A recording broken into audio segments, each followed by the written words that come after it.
Family, craziest thing happened to me today. I woke up this morning, and I said, let me go shopping. So I went to Walmart because, they told us not to go to Walmart and to boycott, but damn that. They told us it's all about DEI, but damn that.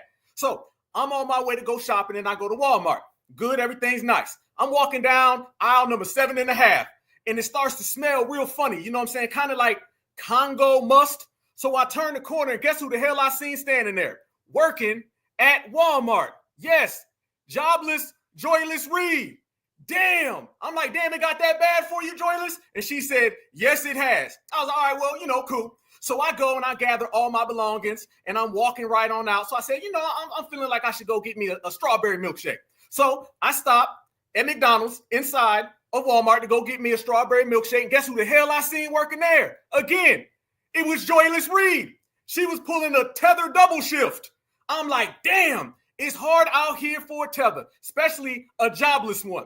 So it's all good, all dandy, and I'm walking out. I'm ready for the show tonight. And I said, well, let me stop by real quick and let me go ahead and holler at the family. And family, y'all wouldn't believe who the hell I seen in the Walmart parking lot. Yes, I thought they were supposed to be boycotting, but in the Walmart parking lot, I bumped into none other than Jasmine Crockett. Yes, the hell. But it wasn't that Jasmine Crockett. No, family. Breaking news. This was the Jasmine Crockett without the wig and without the lace front. So I had to take my glasses off and I said, let me see if that's really her. Damn it, it was. But fam, she was looking something like that right there. All bald with 2 lashes. And then the craziest thing happened. I think she noticed it was Black Alpha and this is certified foundational Black Americans and we in here extra deep and it's foundational Black American Friday. So she started, winking her eyes and stuff and one of the lashes fell off. So I told one of the Walmart employees, I said, hey, Karen, can you pick up that lash and can you go give that to Jasmine? She said, yes, I can, sir. And then she picked it up and it looked something like that right there. I be damned. So moral of the story, y'all, just going to Walmart today, I seen Joyless Reed working. Then I seen Joyless Reed again at McDowell's. Then I seen Hold Your Own Lace Front. And then I seen the lace is damn self with the lashes. I be damned. So foundational Black Americans, I guess we win again, and I guess everybody else loses. But, it's the last day of Foundational Black American History Month, so we gonna turn all the way up on this episode. Free Huey!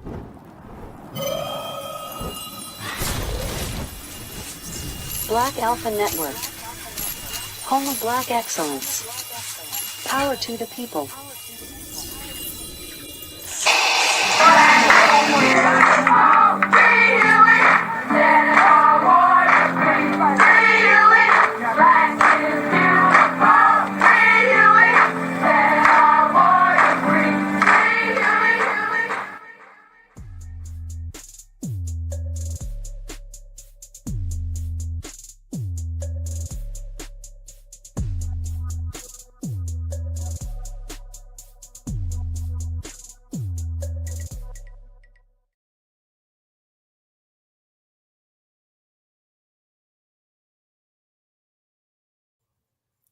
There they go.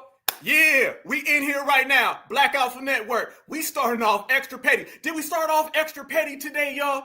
Is the pettiness in the air? Is it? Is this foundational Black American petty season? You damn right it is. Y'all smash that like button. Thank you for being here. I missed y'all. Damn, I missed y'all, family. I promise you, I could not wait to do this episode, this broadcast tonight, man. I miss y'all, family. How everybody doing tonight? How's everybody? I hope everybody's living good, man. I really do. You know what I'm saying? Health is well, family. So I hope you're in good shape, prosperity, and everything, man. I missed y'all. Missed y'all with a passion, y'all.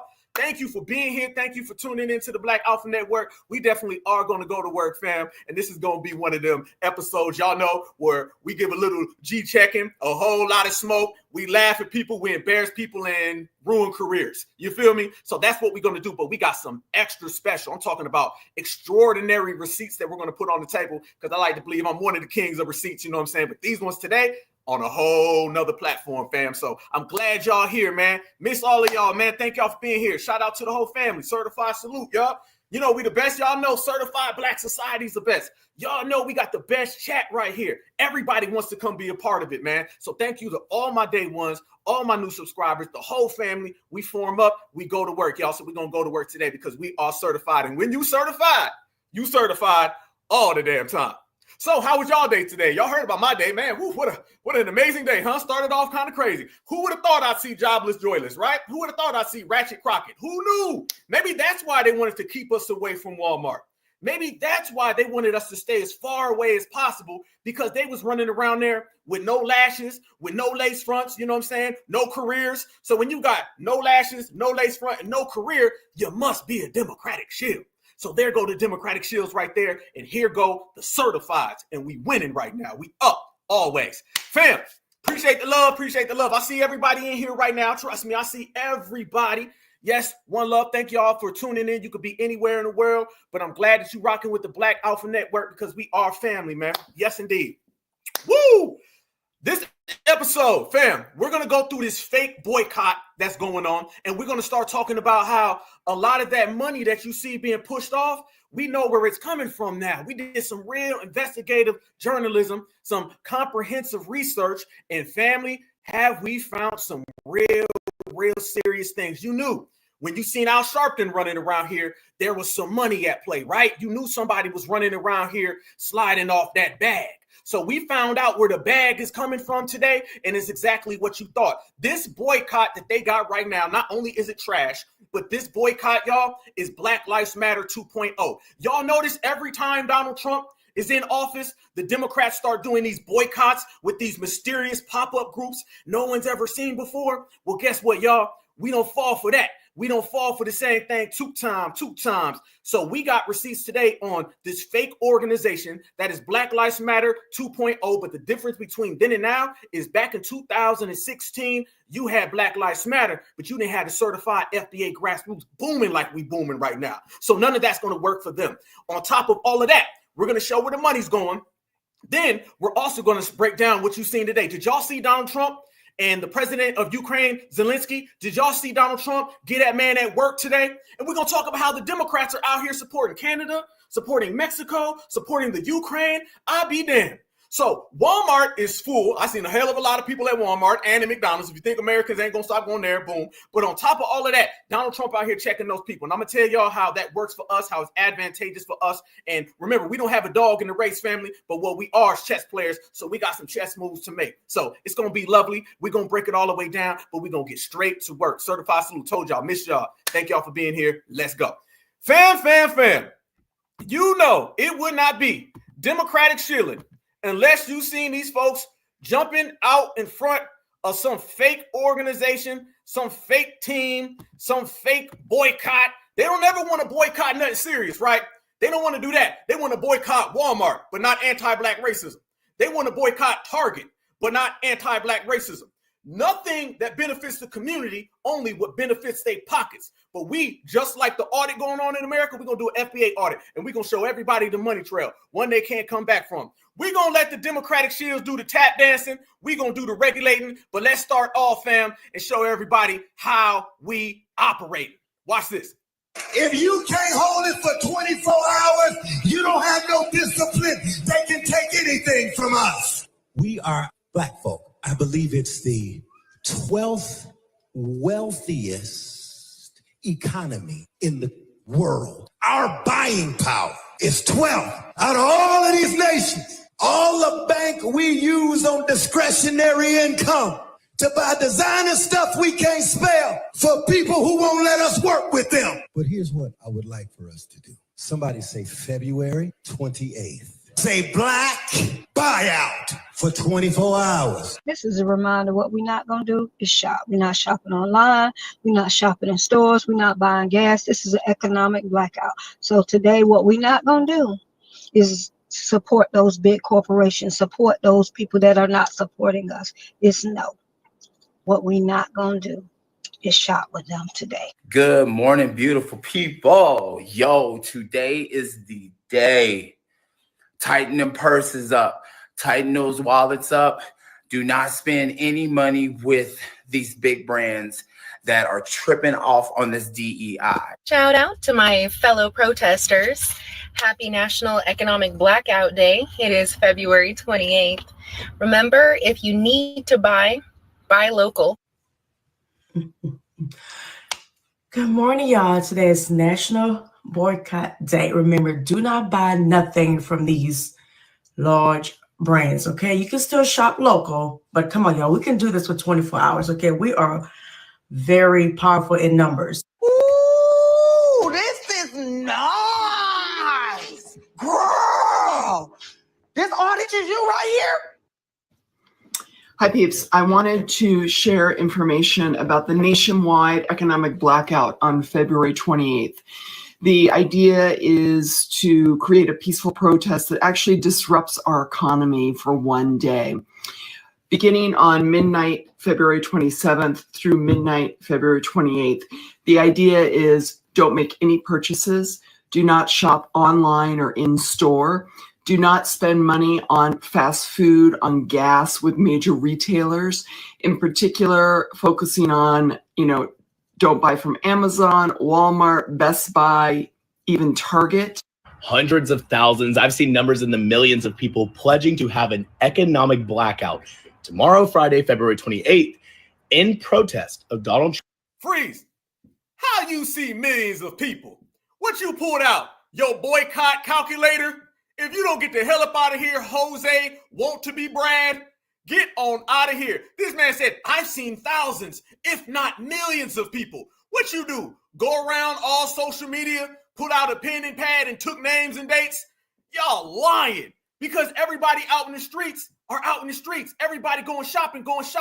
This is what they have to do, y'all. They have to conjure up these fake numbers. Tomorrow, they're going to wake up and declare fake victory, all right? Remember, this is nothing more than Kamala Harris is leading in the polls, all right? This is the same thing. If you watch the Democratic shilling enough, then you know all the tactics, like this right here. We are out there by the millions. And this man right here, Julio Chad done somehow calculated all of that. He lying ahead of time. They not going to spin it because we watching it. And notice what he says, y'all. The first thing he says is that this is against Donald Trump. I thought they said this was against the corporations. So you snitching on yourself right there, Julio Chad. We know exactly what it really is. See, this is Julio Chad because when he looks in the mirror, he sees Chad. But when he walks away, everybody else sees Julio. You dig? And it ain't working for him the same way this boycott ain't working for the Democratic Party. Notice all of these people that you seeing are a hell of a lot of rainbows. You seen about 57 Beckys. You seen about 75 Karens. Yes, you did. You got Julio Chad even up in here. I thought this was a blackout. I thought this was about black people. I thought this was about Black History Month. How come y'all didn't wait? We're going to talk about how they're trying to use us the same way they use Black Lives Matter to drum up some anti-Donald Trumpism. Oh, we going there. Everybody, smash that like button. We rocking. Of thousands, I've seen numbers in the millions of people pledging to have an economic blackout tomorrow, Friday, February 28th, in protest of Donald Trump and his administration. I just want to remind everybody that we have a consumer blackout tomorrow. You knew it would not be the Democratic Shields unless you seen an appearance from Betty Lice. This is Betty Lice III. So we went from Julio Chad to Betty Lice. This don't look like nothing black. This look like the lady who got Emmett Till harmed. I know this ain't who you trying to team up with, Al Sharpton. I know this ain't who you trying to team up with, Jasmine Ratchet. This ain't got nothing to do with black folks. We gonna go ahead and stop that right there. We gonna reject your deposit. Hell to the no, Betty Lice. No Amazon, no Walmart, no grocery shopping. No black people. No fast food, no ordering food with Uber, and no TikTok sales. This is your reminder that February 28th is going. Here go Miss Gomez. Here go. This is Gomez Becky. Okay, you had Julio Chad, and here you have Gomez Becky. This is the person who was trying to get Black Americans to go out to their migration marches. These are the ones for the anti-deportation rallies. Notice how they trying to come in through the back door, side door, attic, basement. Notice now, family, these are the same people who have been trying to get Black folks on board. So we said, no there, no there, no there. And they said, let's use Black History Month. We can say on February 28th, we're going to have a blackout. But with this blackout, we're going to have brown people, and we're going to have W people, and we're going to have rainbow people all show up. And the Democratic shills will all fall for it because, you know, they do every single thing that the Democrats tell them to do anyway. But FBA sees through all of that now, don't we? So Gomez, Becky, Sanchez, Karen, we see through you as well. And it's hard to see through you because you're pretty wide, but it's all good. To be the economic blackout. This is so exciting. First step, media coverage. Second step, spook the stock market. Hit them where it hurts, the economy. If you can't hold it for 24. And you can hold that L for the rest of your life, homie. Who said guacamole Gina? That's funny as hell. Guacamole Gina. Damn. Y'all done started off cooking too. Let's go, y'all. Let's go. You already know what they all know, family. Look at that already. Look at that already, okay? This is what this is about. We see through all of this. Democrats, I know y'all listening because y'all be following me everywhere I go, okay? Democrats, ain't gonna work. Ain't gonna work. Ain't gonna work. You're not going to take all of the anti-abortion people that tried to get Black Americans to get on the front line of that and then repackage it as an economic boycott, all right? You're not going to get all the anti-deportation people and then repackage it and disguise it as an economic boycott. See, they knew they couldn't get Black Americans on board with their simple supremacist tactics or simple Democratic shield tactics. So they went and gathered all of these people. All you got to do is look, these are the same people, same names, same faces, same date, same community. It must be the same movement coming from the same place with the same dollars. And then they go get the same Democratic shields to push the game. See, we done with all that, the same stuff. All that, the same this, the same that. They're still the same. We different. We moving and operating different. I guarantee you right now, the people that you see who are out there protesting all of these things, if you look into all of their backgrounds, all their TikTok accounts, guarantee you what you're going to see is the same people who are anti-Donald Trump. This is an anti-Donald Trump protest. This is the results of Black Americans sitting on the couch and a lot of Black Americans voting for Donald Trump. This is what this really is, all right? And it's falling. They always do this, y'all, all right? For 4 years, when the economy was in the tank, I'm talking about illegals getting money left and right. Ukraine, it's funny, fam. Think about it. The day that the Ukrainian president is over here begging for another 2, 3, 4, 5 billion with a B dollars is the same day they're doing an economic boycott. But the Democrats aren't mad at that. The Democrats are defending the guy who's coming over here getting billions of dollars. And yet they're getting mad at us who ain't supporting their little boycott. They got the wrong beat, all right? They're out here worrying about the boycott. They need to be worrying about the billions that are going to the Ukraine. I'll shop at Target, Walmart, every goddamn where. We're Blockbuster. Blockbuster ain't even around no more. I go to Blockbuster and go get me a goddamn cassette, a VHS, before I would ever support billions of dollars going to the Ukraine. So you see the fraud, the hustling. Damn, this is the fraud, waste, and abuse that we be talking about. Yeah, eBay, wherever. Fam, let's go there. Let's go there. We can go all the way across the board.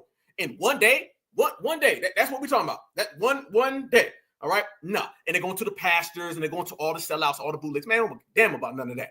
Hell no.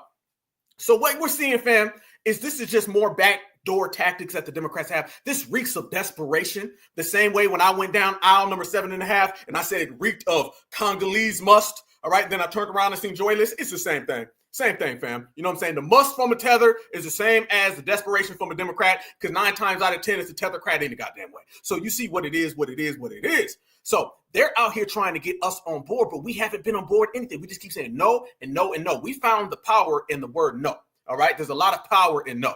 And the Democratic shields, y'all know they say yes, yes, yes, yes, yes. Democrats won't even get the damn question out. They already say, yes, boss, yes, master, I'll do it, whatever you want me to do. And they're out here folding. This isn't going anywhere. How many of y'all went out in the streets today? Did the streets look any different? Okay, you went to Target today? Okay, absolutely. People weren't really out there. And I'm going to be real. a lot of people are saying now I'm going to go to these places because I know what you're up to. I've seen a lot of MAGA people. The MAGA folks is like, I'm going to go buy me some pews. They was talking about going to the you-know-what store and buying things. All this is doing is having a backfire effect like everything that the Democrats are doing. This is desperation, fam. A week ago, we was talking about these people getting locked up. A week before that, we was talking about audit. A week before that, we're talking about these people running and hiding. This is the news that the Dems are making? A boycott? This is all y'all got. All y'all got is boycott. And notice, fam, they're trying to say that this isn't anything to do with Donald Trump. This is about Trump. Every time Donald Trump has been president, they always have these fake black grassroots organizations that they piggyback off of us. And now what we're doing, we're finding out, family, this ain't nothing to do with black people. And I'm not just talking about how they're fraudulent and how they flogging. Fam, we have done a study and research, as I said, and we found out this People's Union who is behind this. Y'all, do y'all know that's a whole white man? It's a whole white man. Yes, it ain't got nothing. This is no different than when you found out that the MacArthur Foundation and George Soros, when all of them were behind Black Lives Matter. This is a whole new thing where they're funding Al Sharpton. Al Sharpton been getting a bag, y'all. Al Sharpton been getting a bag. We already found out the bag that he was getting when it came to Kamala Harris on his softball interview during the election. And anytime you see Al Sharpton, no, he getting paid. Al Sharpton getting paid, they sliding him money. So this is what they doing, y'all. They out here sliding these people money so they can try to drum up some support. And the support's not coming the way they want the support to come. So what they doing now? Now they out here in ultra desperation mode. We're going to chop it up today, y'all. This one is going to be real good. We're going to show a lot of these videos and show what's really going on out here. And we're going to put all these names and faces and we're going to connect the two of them because that's how we do things. But let me show y'all this right here, y'all. Let me show y'all this. Oh, it's going to be a good episode, fam. These people been running around here talking about this whole boycott. And I want you to notice how they're trying to blackify everything. Everything is an attempt to get blackened up because they want to create this psychological preparation of it's a black issue. All right. The same way they were trying to make DEI all about black people. And we know it has nothing to do with black Americans. This is what they've been trying to do. Let me show y'all this right here. I'm going to show y'all this.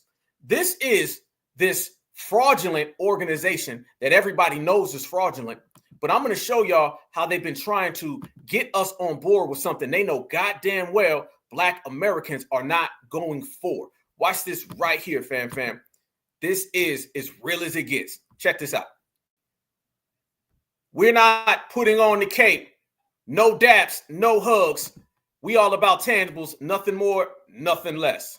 Breaking news. Today, February 28th, consumers are planning a nationwide retail blackout in protest of Donald Trump's controversial executive orders. This is big, and here's what you need to know. Social media accounts are buzzing with calls for a 24-hour consumer spending boycott, and people are coming together to make a statement. They're asking us to stop shopping. No online purchases, no in-store buys. No Amazon, no Walmart, no McDonald's, no fast food, and no major retailers. The goal is clear. Hit the system where it hurts and demand change. But it's not just regular people leading the charge. Faith leaders like Reverend Al Sharpton and Pastor Reverend Jamal Bryant are joining forces, organizing their own protest to amplify this movement. Will this blackout work? Honestly, we don't know yet. Sometimes protests have been successful, other times not. But we have to stand up and make our voices heard, right? Tomorrow's the day to show just how powerful we can be when we stand united. Spread the word and stand in solidarity with this movement. Whether you're on the front lines or just watching. And look who's right there, y'all. Look who's right there in the middle of all this. Where you see that, man, you know you see a perm and you see some money under the table. Really thought you was going to pull that one on us there, didn't you, partner? Hell no. It's time to show that consumer power can bring. Look at that. Wait a minute. Fam, look at the illegals. That's the illegals right there. That's the migrants. I told you. It's the same people. These are the people saying, Black Americans, how come you won't help us? This is wrong of you. We helped you guys in slavery. No justice, no tacos. That's the no justice, no taco community. You see it. It ain't nothing to hide. To show that consumer power can bring about real change. Let me know what you think about this. Will it make an impact? Hell no. But fam, it gets even more diabolical. Check this out. This right here is the organization. Look at that, y'all. Lock that in, y'all. That right there is this organization, the People's Union. What? Family, this gonna blow your mind. This is not black people behind this. But yet look at that black power fist with the shackles on, and you see power to the people. They ripping off all of our foundational black American legacy. When we sit here and we say that this is democratic shilling, this is nothing more than a psych op. This is Black Lives Matter 2.0 because we ran Black Lives Matter 1.0 off the goddamn field. That's exactly what it is. There are no black people behind this. This is another thing, fam, where they try to make it look like this is some type of organic movement. This is some type of organic vibe. Hell no. This is an organization. How many of y'all, got you on the chat, how many of you guys, when Black Lives Matter first popped up, how many of y'all thought Black Lives Matter was just a slogan? How many of y'all just thought the term Black Lives Matter was a slogan? The average person did not know that Black Lives Matter was an organization till way later. Way later. That is a tactic. That's a hustle. That's a con game. See what they do, family? They come in with a slogan like Black Lives Matter, and then they get you to repeat it. And then once you start to repeat it, then you come to find out that this is an organization with card-carrying members. Yeah, card-carrying members is what you come to find out. That's what Black Lives Matter was. Yep. See, there's a lot of people, they say, man, y'all were saying Black Lives Matter. What they don't really give you the credit for is people were saying Black Lives Matter after Trayvon Martin because they thought it was a slogan. We thought Black Lives Matter was like power to the people. That's what we thought. We thought it was just a black empowerment term. Imagine in the 1960s and the 1970s, y'all, when everybody was saying power to the people. Imagine if you found out that power to the people was an organization. Can you imagine that, y'all? Can you imagine if you found out in the 60s that power to the people was an organization with CEOs? Did we not just talk about that last week, y'all?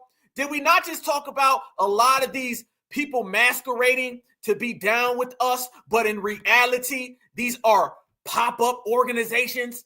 That's exactly what it was, y'all. That's exactly what it was.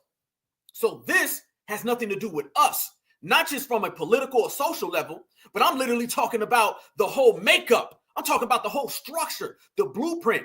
This is nothing to do. This is a pop-up organization. And what we're going to do, we're going to stifle this the way that we stifle Black Lives Matter. Only difference is we're going to stifle this way before it gets to going. You know how they was painting Black Lives Matter everywhere? Won't be none of that. Hell no. But notice, fam, power to the people with a black power fist. They put a black power fist on this so they can drum up support from black people. Power to the people. They put shackles on it. The People's Union is ran by white folks, and they got a black power fist. What black power fist do you have? What shackle did you have? These are people trying to use our lineage, heritage, and culture so they can get us to be anti-Donald Trump, so they can score political points. It's Black Lives Matter again. Black Lives Matter again. And brothers and sisters been on it. Brothers and sisters been watching it. Brothers and sisters been seeing the whole game, y'all. The whole game. They can't fool us, y'all. They can't fool us at all. We will not be fooled by this type of trickery. We will not be fooled by this type of scamming. This is foundational Black America, right? We represent foundational Black America. Y'all know how we say FBA did that. Well, I'm going to go ahead and give everybody a forecast and ahead of time FBA did that. This People's Union March and all of that, this will all be canceled out and drowned out, and FBA did that ahead of time. So if you listening right now, Democratic Shields, and you want to know why this never got off the ground, I'm telling you right now why this never got off the ground. Because FBA did that, all right? That's why it never got off the ground. So you just going to have to deal with that and accept it. But watch this right here, family. Brothers and sisters been calling this out while the Democrats been trying to keep it silent. Watch this. Let's have a conversation. Have you all heard about the February 28th economic blackout that's happening in a couple of days or so? I had been hearing a little bit about it, and I don't know if it was just me or if you all were understanding too that, of course, this was going to be a blackout where you weren't supposed to shop anywhere. But I assumed that this was something being pushed by Black leaders or by Black people. I thought it had something to do with DEI, like when they were protesting Target and those businesses. However, this is not that. This protest was brought about by a group called the People's Union USA. The founder of this organization is a white man by the name of John Schwarz. He's the one pushing for this protest where no one is to shop anywhere. But it's just a little weird to me, the wording. You assume that this is Black. And his logo even has a black fist with a chain hanging from it, and it says "Power to the People." To me, it looks like it's an underhanded way to make Black people think that this is something about us. But then when you go to his website and you learn that this is not that at all, it's for all people. But something just seems a little weird to me. Does anybody else feel that way? It kind of seems like they want everybody to think this is some sort of Black movement to make Black people jump on board. Now, that's just me. I'm not coming against him and his organization and what they're doing and what they're standing for. Not at all. If you go to his website, you'll see that they're about coming against the system. And they're protesting the high prices of food and that thing. That's what this protest is about. It has nothing to do with DEI or any kind of Black cause, I guess. And that's fine. But it just, to me, it seems like they're trying to make it look that way so that we jump on. Damn right. Absolutely. See how they can't get anything past us, y'all? See how they can't fool us, bamboozle, hoodwink? We ain't been had. You see, the runaround, it's not working. Average people are picking up on that and they understand it. You know exactly what that's about. You know exactly what they're trying to do there. Same thing with Black Lives Matter. Then you find out it's everybody except Black people. This is the shame of the Democrats, y'all. They don't really have anything left, so they got to go back and come up with new things and new hustles and new cons. None of that is working out here in these streets, man. We are that certified and we're that thorough. This is the beauty of being thorough. This is the beauty of being certified. This is the beauty of being us. When you us, you move different. When you move different, nobody can hustle you, con you, scam you at all. But yo, check this out right here, fam. I want to show y'all. They have been out here really trying to push that line, right? That's something that they've been trying to do. Let me show y'all the flyer. This is the flyer right here that has been circulating. This flyer is just as blackety black as the last thing you seen. Look at this right here, y'all. You see what they're doing? You see what they're up to? Black fists every damn where. Everywhere you look, fam. They got black fists left and right. They are spending overtime, bending over backwards to try to get you to believe that this is some type of organic Black movement, and it's not. This has nothing at all to do with foundational Black Americans. This has nothing to do with foundational Black American issues. This has nothing to do with our lineage, heritage, and culture. Never, not at all. They not fooling anybody with this one. Hell no. And notice this too. You don't ever see these type of movements when a Democrat is in office. See, when a Democrat is in office, this is when they want to suppress everything that we're doing. When you got a Democrat out here, remember, Joe Biden said America's not a racist country. Remember that? Kamala Harris said America's not a racist country. Now, out of nowhere, America get real racist to them when they can dump it on Donald Trump. This world needs Black American support because nobody can do anything by their damn selves. You couldn't get us to get on board with the deportation anti-ICE. You couldn't get us on board with the DEI when they knew and we knew and the world knew that DEI benefits W women and every other person more than it benefits Black Americans. We knew that. We're talking too much, y'all. We're talking too much. We're exchanging too many notes. We're breaking things down too thoroughly. This was not supposed to happen. No, this was not supposed to go down this way. No, they were supposed to be getting off what they wanted to get off, and foundational Black Americans were supposed to be falling for the gambit. It is not moving the way that they want it to move. So you see right there, This is the People's Union. I want you to think in your mind, People's Union means Black Lives Matter. It's the same psych op, it's the same hustle, it's the same con game, but it will not get the same results because we are not as a community where we were 2, 3, 4, 5, 6, 7, 10 years ago. No, we moving different. We're functioning on another level. So therefore, those people and those movements do not impress us. Never. Look at this right here, y'all. I got even more receipts. Yes, this is going to be a receipt-filled episode. Going to be a whole lot of smoke, whole lot of G-checking, but we're going to put a whole lot of receipts on the table. Look at this, y'all. We seen that Al Sharpton was out here and he tried to put out his little thing. And they're trying to act like Al Sharpton's little thing and these people aren't affiliated. We know damn well they are. This was Al Sharpton's little whatever. All right. Al Sharpton DEI boycott plan. Everybody's talking about the 24th, 24 hours, the blackout. Everybody's talking about today, but now they're trying to say, well, we're not the same. They're trying to create distance between the two of them. Look at this right here. Do not make any purchases. Do not shop online. No Amazon, no Walmart, no Best Buy, no McDonald's, no gas. This is the same exact thing. But I want y'all to notice this. Look how the media has been picking this story up. Anytime you see the media getting behind something, you already know something's going on. Check this out. Breaking news. The People's Union, USA, calls for national boycott, February 28th, economic blackout. Fam, they love saying blackout. You notice that, fam. And somebody made a point in the chat. I seen what you said. Notice that they're not out there asking no other communities to get involved. They're not doing none of that. They leaving every other community out. But watch this. Watch the psychops here, y'all. Watch the psychops. All right. You got the People's Union right there, February 28th, which is the same exact time that you seen Al Sharpton. And look who they put in the photo. Jesse Jackson. Don't tell me they ain't trying to black this up. A consumer activist group founded by John Schwarz. That's the leader, y'all. John Schwarz. This is the main person.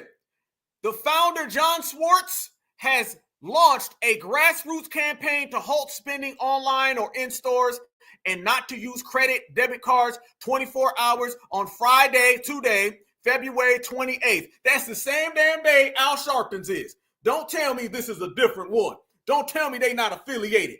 And they throwing right there Jesse Jackson in there. How come you didn't throw Becky in there? How come you didn't throw Sanchez in there? Why again are you using Black American images to fuel momentum for your movement? I mean, we done seen Black Power Fist. We done seen Shackles, the term blackout. Now they got a picture of Jesse Jackson. They would have the real Jesse Jackson in here if Jesse Jackson could still walk. But since Jesse Jackson is a dinosaur, they can't get the real him, so they had to go get a photograph. We know what they trying to do. Hell no, Jesse Jackson. I ain't lying. I like that. Yeah, proceed. And it goes all the way through, y'all. The People's Union boycott calls for no spending or fast food. Purchases deemed essential, i.e. food, medicine, emergency supplies are permitted, like this is some type of law. After a single day spending pause, People's Union plans a week-long protest against specific retailers. All the way, fam, this is picked up everywhere. You're seeing this everywhere. They got literally a whole media thing. There's a whole media charade out there, y'all. They running all of this. Every time you turn around, everywhere you go, they got media, covering it. No bad press. The People's Union claims not to be a protest or a political party.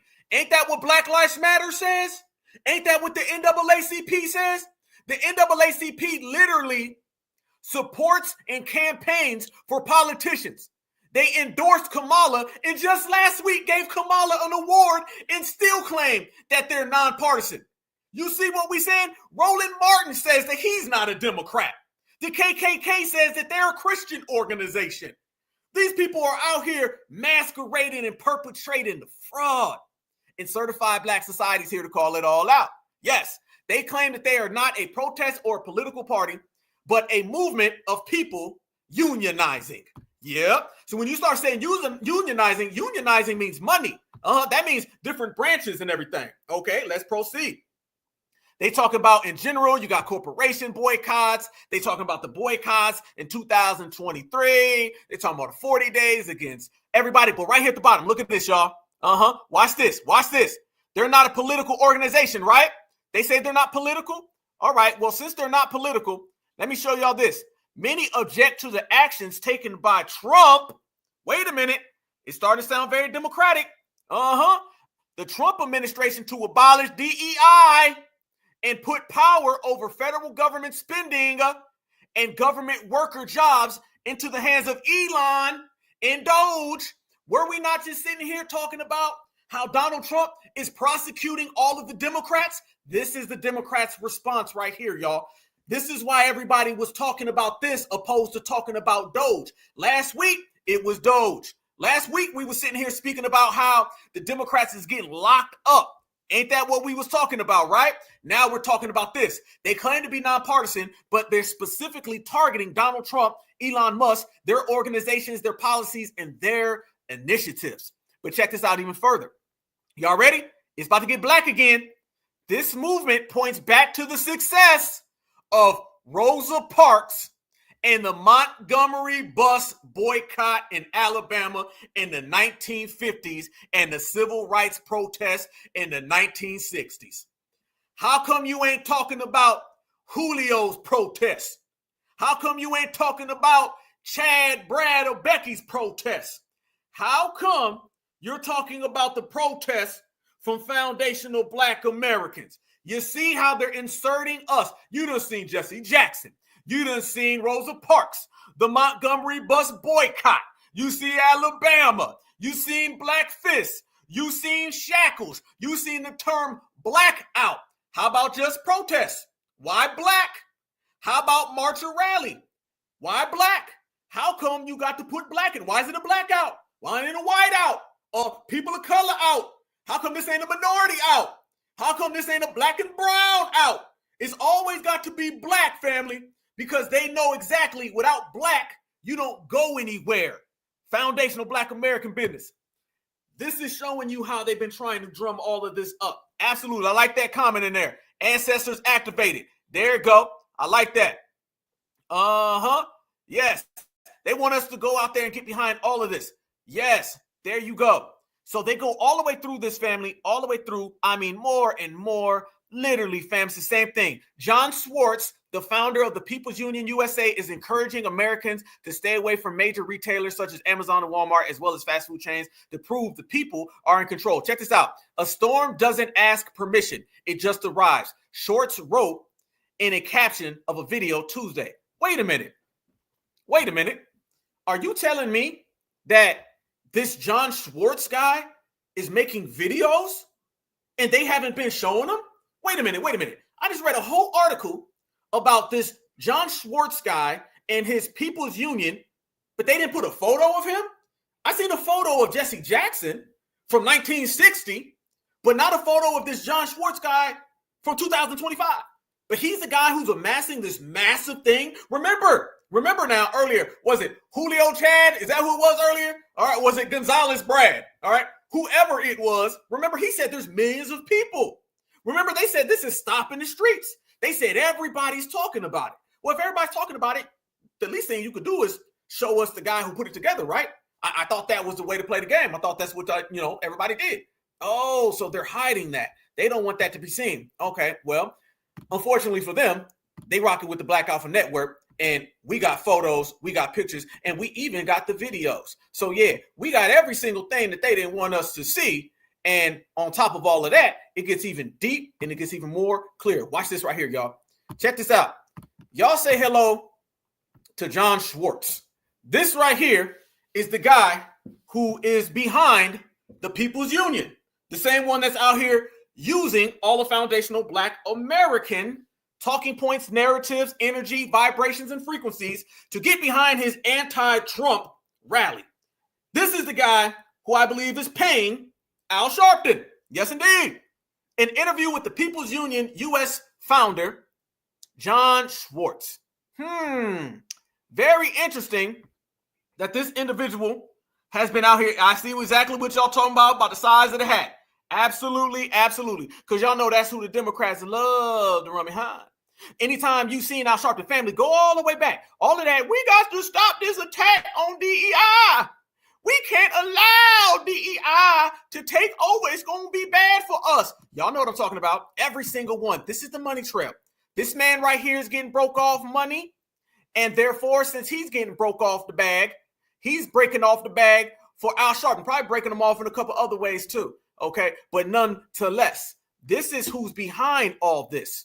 This right here is your George Soros, MacArthur Foundation, everybody who's seen receipts. At this point, it ain't even receipts, family. I'm talking about invoices and tax returns on who was behind Black Lives Matter. Now you're seeing who's behind Black Lives Matter 2.0.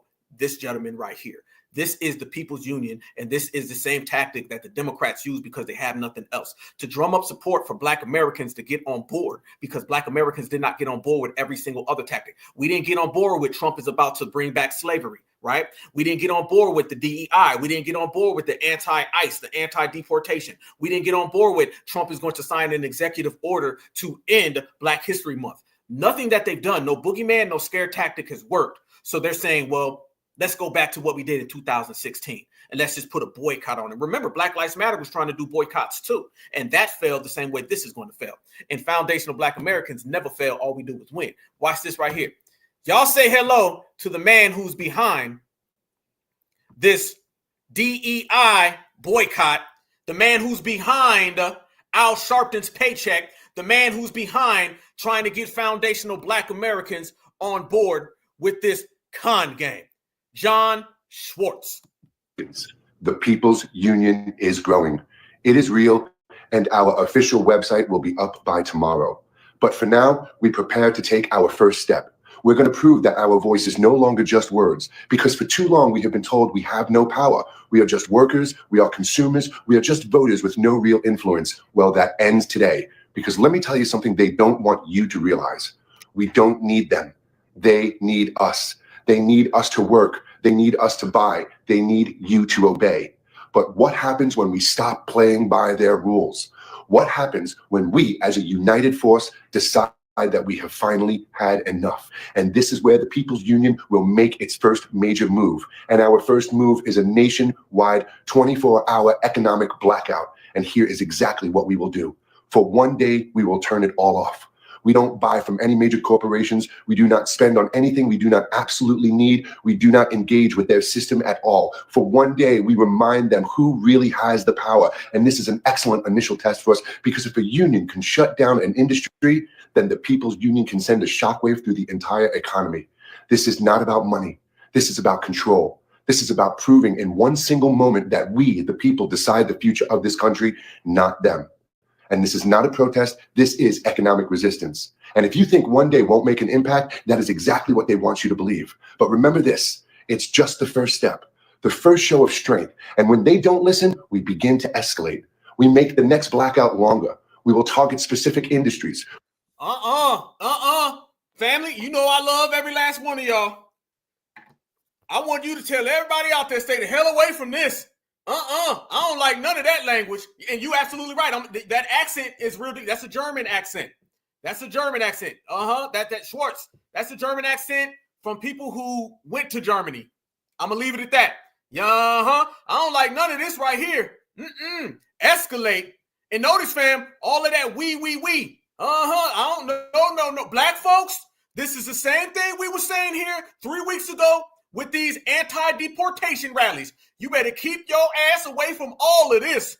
This is leading for the crash out of epic proportions. And they're going to put all of the Black folks on that. Start all talking about DEI. Start all talking about Black American History Month. Tell us how bad Donald Trump is. Next thing you know, you at one of these boycotts or rallies, and he just said it's going to escalate.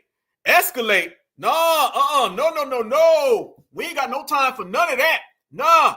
Because it's going to escalate. Next thing you know, you're going to see Antifa and all of these crazy far left groups. They're going to be out there doing all types of crazy things. And then they're going to go right back home to Mayo's neighborhood. And then the Black folks going to be sitting there, kind of like what happened during the George Floyd protests and the Breonna Taylor protests. You know, when Karen number 72 was out there starting all those fires and all that looting and breaking windows. And then all the headlines showed Black folks got mad. Black folks tore things down. Black folks is criminals. And Karen went right on back to Karen land. No. That's where it all starts right there. Listen to the language. Family, this sounds like some anarchy. This sounds like anarchy. I thought this was about a boycott. How the hell he talking about escalating? And notice, fam, he said this ain't a boycott. Watch. He says this is not a boycott or a protest. I think he says not a protest. Then what is it? He's telling you what it is. I don't trust this dude. Who this guy? How come on February 28th, a lot of people just finding out about him? How come all of these articles ain't got his pictures? How come Al Sharpton ain't brought him up? How come Jasmine Crockett ain't brought him up? It's real funny. Watch the language, y'all. Proving in one single moment that we, the people, decide that this is an excellent initial test for us, because if a union can shut down an industry, then the people's union can send a shockwave through the entire economy. This is not about money. This is about control. This is about proving in one single moment that we, the people, decide the future of this country, not them. And this is not a protest. It's not a protest. It's not a boycott is a protest. Literally, by definition, a boycott is a protest. He's wiping his hands clean, fam. Listen to this language. This is language that will exonerate him, and it will persecute you if you decide to partake and have that People's Union flyer, that People's Union sticker. Listen what he's saying. All he gonna say is, I said it wasn't a protest. Ain't my fault if them black folks went down there and tore everything up. Nah, this is real legal right here, y'all. This is dangerous. This is a slippery slope. This is about proving in one single moment that we, the people, decide the future of this country, not them. And this is not a protest. This is economic resistance. And if you think one day won't make an impact, that is exactly what they want you to believe. But remember this, it's just the first step, the first show of strength. And when they don't listen, we begin to escalate. Ooh, no, hell no. Hell no. When they don't listen, we gonna escalate. What'd happen if we said some stuff like that? You go ahead as a black person and say some stuff like, if they don't listen, we gonna escalate. You gonna have every single person at your door talking about some, I seen what you said. What you mean escalate? What you mean, you people? Nah, bruh. Nah, this real dangerous behavior.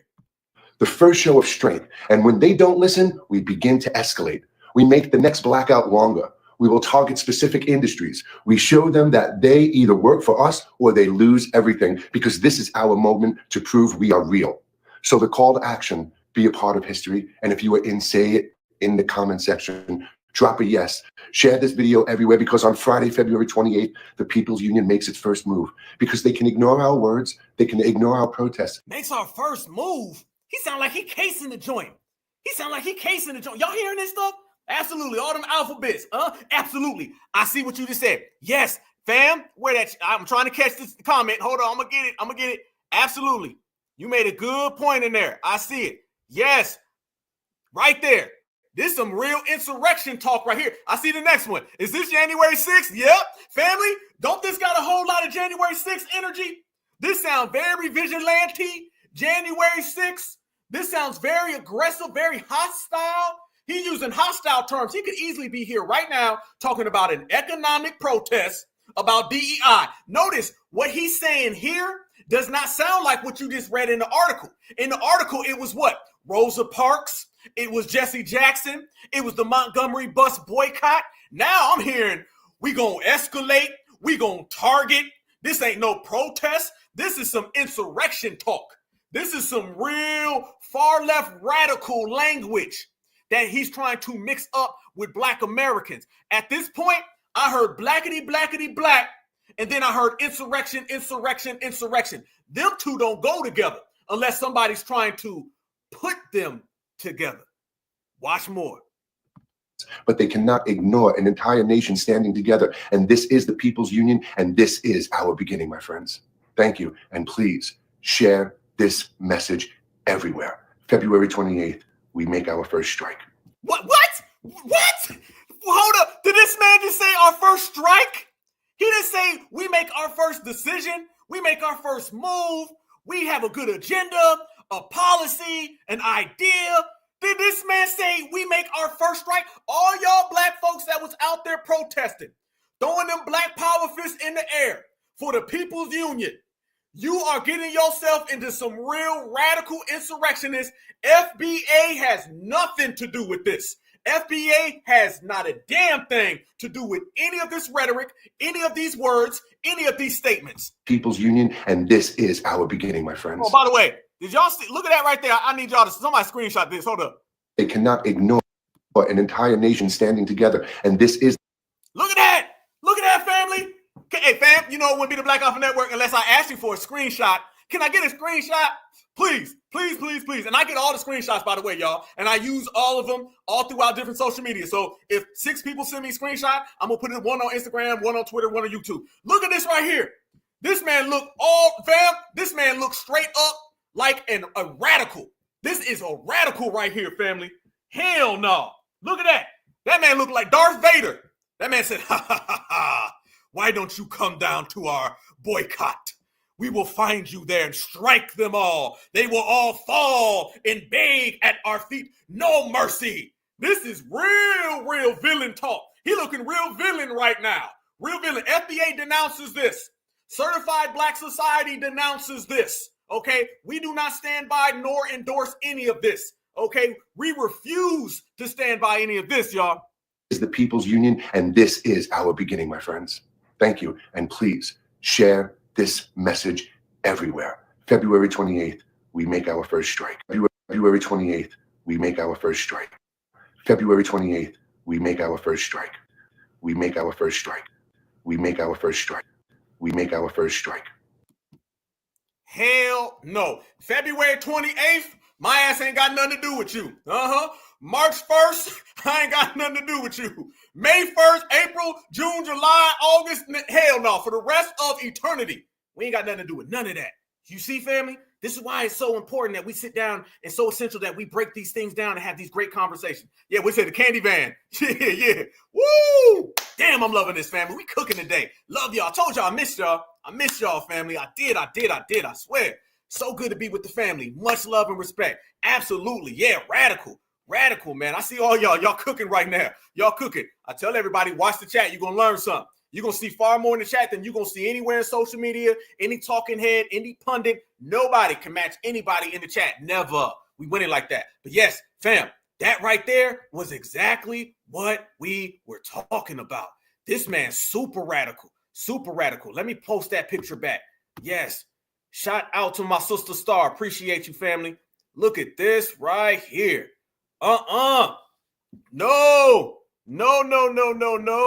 We ain't got nothing to do with none of this. This ain't got nothing to do with FBA. Nope. This Democratic Shields, you want to stand by that? I see what you say right there, 7. Absolutely truthful. I see it. Yep. This ain't got nothing to do with us. I don't want nothing to do with any of that energy. Black Queen, I see exactly what you said. Got real Jim Jones. And I'm not talking about Dipset. I ain't talking about Dipset at all. Nope. This got some real Jim Jones energy. I ain't talking about Harlem.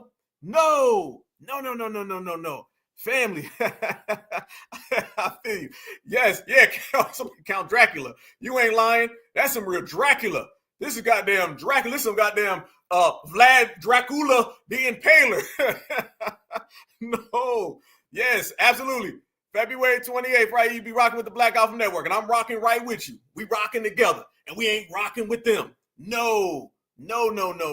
Okay, so, fam, we have officially seen it, spotlighted, highlighted it, and we're definitely staying away from all of that because it's the same thing that we talked about what's going on with all of those little protests with the mass deportations. They were doing crazy things. All of these protests that people want to bring us into, all of the boycotts that people want to bring us into, is for 2 things. One is for them to get energy off of our names because we're the only true revolutionaries, the only real activists. Our energy and spirit is so strong that they need that to legitimize and to catapult whatever little weak movements they have. So they need us for those purposes. They also need us for the purpose of a human shield. So when they do all of that radical behavior, all of that insurrectionist behavior, they can put a black person in front and say it was them the whole time. So it'll go from these people calling for you to come help them to them pointing the finger and blaming you. And that could be blaming you out in the street or blaming you when they got that hand up and they testifying against you. And then they're going to all get on code. So that's what they do. They always need Black Americans for some type of labor, whether that's building the country labor, whether that is getting behind their movement labor, or whether that is just socially trying to get FBA energy involved so that labor can uplift what they can't get going. Fam, they can't do it themselves. So they need you. They need you for everything. Remember this, fam. You're a foundational Black American, all right? They need you for everything. They need you politically. They can't do it without you. They need you socially. They can't do it without you. They need you for their rallies, their protests, their marches, their boycotts. They can't do it without you. They're not strong enough. We are. That's why everything that we do, it builds and it dominates. They are always asking. The person always trying to get FBA on board, that's in the middle. That's confirmation that they're weak and they can't do it on their own. Trust me, when somebody's powerful, they don't need help from everybody. They don't beg anybody else to come save them. We are powerful, so therefore we cool. You never see FBA out here saying we need somebody's help. But you see everybody else asking us, name me one movement in this country or this world that hasn't needed FBA. They needed FBA in Ethiopia. They needed FBA in South Africa. They needed FBA in the Congo. They need FBA in Mexico. They need FBA for their boycotts. They need FBA for their rallies and their marches for elections. They need foundational Black Americans for everything. Foundational Black Americans don't need them. So that's confirmation that we build, they steal. That's confirmation that we're strong, they're weak. That's confirmation that we're foundational and everybody else is just a visitor. Remember that. Now, proceed, y'all. Check this out. Good news. Foundational Black American brothers and sisters out here, man, we ain't rocking with that and we ain't falling for that. No, we're moving all the way we're supposed to. Shout out Certified Black Society. Y'all know Certified Black Society. We stand alone. We walk alone. We do our own damn thing. Watch this energy that you're seeing from the brothers and sisters in the grassroots. Brothers and sisters in the grassroots, nope. We're not getting hoodwinked, we're not being manipulated. Them days are over. It's beautiful when you're a foundational Black American. All right, foundationals always win. You can get that on the African American, but you can't get that on the foundational Black American. They want us to go out there with Dracula. They want us to go out there with Al Sharpton's perm. And this is what the brothers and sisters are saying in return. I just wanted to weigh in on that February 28th protest. That shit's not going to work. Count me out of this protest thing that you guys got going on. This ain't got nothing to do with protesting thing. When we can protest against some shit that really fucking makes a difference and change our fucking communities and shit, then I'll do it. Until then, I'm not doing it because this ain't gonna change. And especially for one fucking day. If you're gonna fucking protest, you're gonna have to do it longer than 1 month. Black people, why? Why do we keep letting the Al Sharptons of the world tell us what to do? Why do you keep letting them have us be the face of these movements, but nothing gets done in our communities? Stop doing this. Stop letting them use you like emotional slaves. This is ridiculous. Not to mention, white women should be the ones boycotting, if anything. They benefited the most from DEI. So let's stop with the bullshit, please. So no shopping, no nothing. Now I know some of y'all know all these folks gonna be out here because tomorrow is the first of the month. SSI checks go out tomorrow. What y'all expect for these senior citizens to do? Sit back and rot? Y'all have a good day. Have a good day. Have a good day.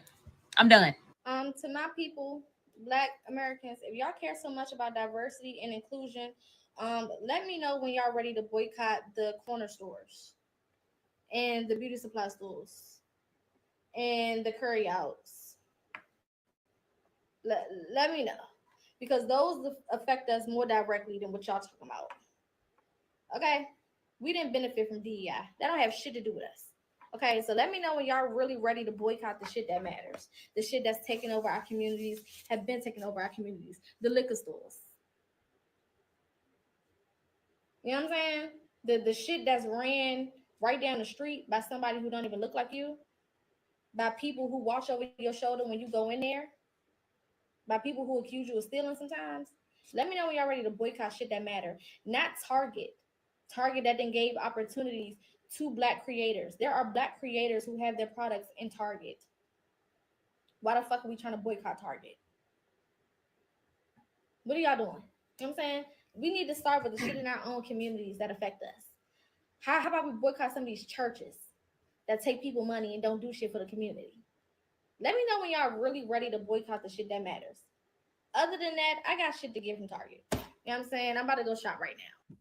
There you go. Yes, indeed. And I did my shopping earlier. Yes. You see, I want to point out some things all of them said. I want to bring up some points that they all said because everything's very essential. Okay, first off, great point. Nobody ever wants to go and stop Habib, who comes to your neighborhood, or Yao, who comes to your neighborhood. They sell you all types of poison and they follow you. Y'all remember Latasha Harlins? Can we go back to Latasha Harlins? How come nobody wanted to protest that store? And y'all know that community, and we got that community in every single city in America. They're always in our communities. How come these people get all these loans, all these grants, homeowners, they get business owners, they get insurance policies, all to come right to where FBA lives? How come nobody wanted to protest the store in the community that Latasha Harlins was harmed in back in the early 90s? Listen, I was a baby. All right, I was a child, and I could put the pieces together when I was young. They don't want to do that thing. You remember? Yes, indeed. Y'all remember? You know what I'm saying? And then people are still here. And nobody wants to ever protest that. You want to protest Target, who actually does put Black American products in their stores. Why? It's because your Democratic masters told you to do that. That's why. Your Democratic masters gave you the blueprint. You carry it out. It's always sell Black Americans toxic poison policies that are harmful to us and put a jacket on us and say how good it is. That's what politics is in America for the Democrats. Sell Black Americans toxicity. Sell Black Americans poison and tell them that it's candy. That's all they do. You name it. They tell you that immigration is good for Black Americans and it's toxic. They tell us that DEI is such a good thing for Black Americans and it's toxic. Everything they try to sell us all goes back to it's never meant to help us. That's all the Democratic Shield is to do. All the Democratic Shield's to do. That's what they're supposed to do. A Democratic Shield's number one job is to sell Black folks poison and tell them that it's candy. That's it. That's it. You name the policy. I mean, what do you got to do here? You got statistic after statistic. You got Democrats who came up with statistic studies that prove that immigration harms us. They still tell us how good it is. You feel me? They're honest about how things harm everyone else, but they lie about things that harm Black Americans. You did. So this is what they're doing. I'd much rather protest all of these other communities that are out here harming us left and right. All of us, every single one of us, we know in our communities, right there in South Carolina. Y'all remember what, 2-3 years ago, when that guy, Jackie Chan, when he ran up and he harmed that young Black American? Nobody protests that though, right? There's no problem with that. So this is who they want to go out and focus on? Nah, we're not falling for none of that. We're not getting behind any of that. And that's why we're rejoicing, watching every last one of these people's careers go down the drain. They deserve to have their careers go down the drain. It's a good thing that their careers are going down the drain because they have been the ones out here trying to stop us and stifle us. Somebody wrote, just the other day, I seen somebody say, the Democrats have known their harmful policies towards Black Americans for years. They just don't give a damn. That's what they've been trying to do. So that's a good point in which she just highlighted and pointed out. There's another point that I want to highlight as well. When people start talking about protesting and all this, the whole thing where we're going to always protest when Donald Trump's president, but we'll never protest anything when there's a Democrat, that's ran out as well. Nobody's on that type of time. Nobody believes any of that. No one's going for any of that. Everybody is far beyond any of those lies and all of those games. The games are up. The jig is up. Nobody's rocking with it. We was out there thick. I seen a gang of people out there and nobody gave a damn about the Democrats' little hustles, little scams, little plotting, little planning. No, never, not at all. Let me show y'all this right here though. This brother makes another good point. Watch this right here. You notice something that's very funny? And this brother brought it to my attention. I want to show y'all. Look at this right here. This lets you know that Al Sharpton is nothing more than a political puppet. We've already known that. But watch what we say with these Democratic shields. Watch how slimy they move, y'all. Hey, yo, Al Sharpton protested Black men voting for Trump. Al Sharpton protested the decline of, or the end of DEI at Walmart.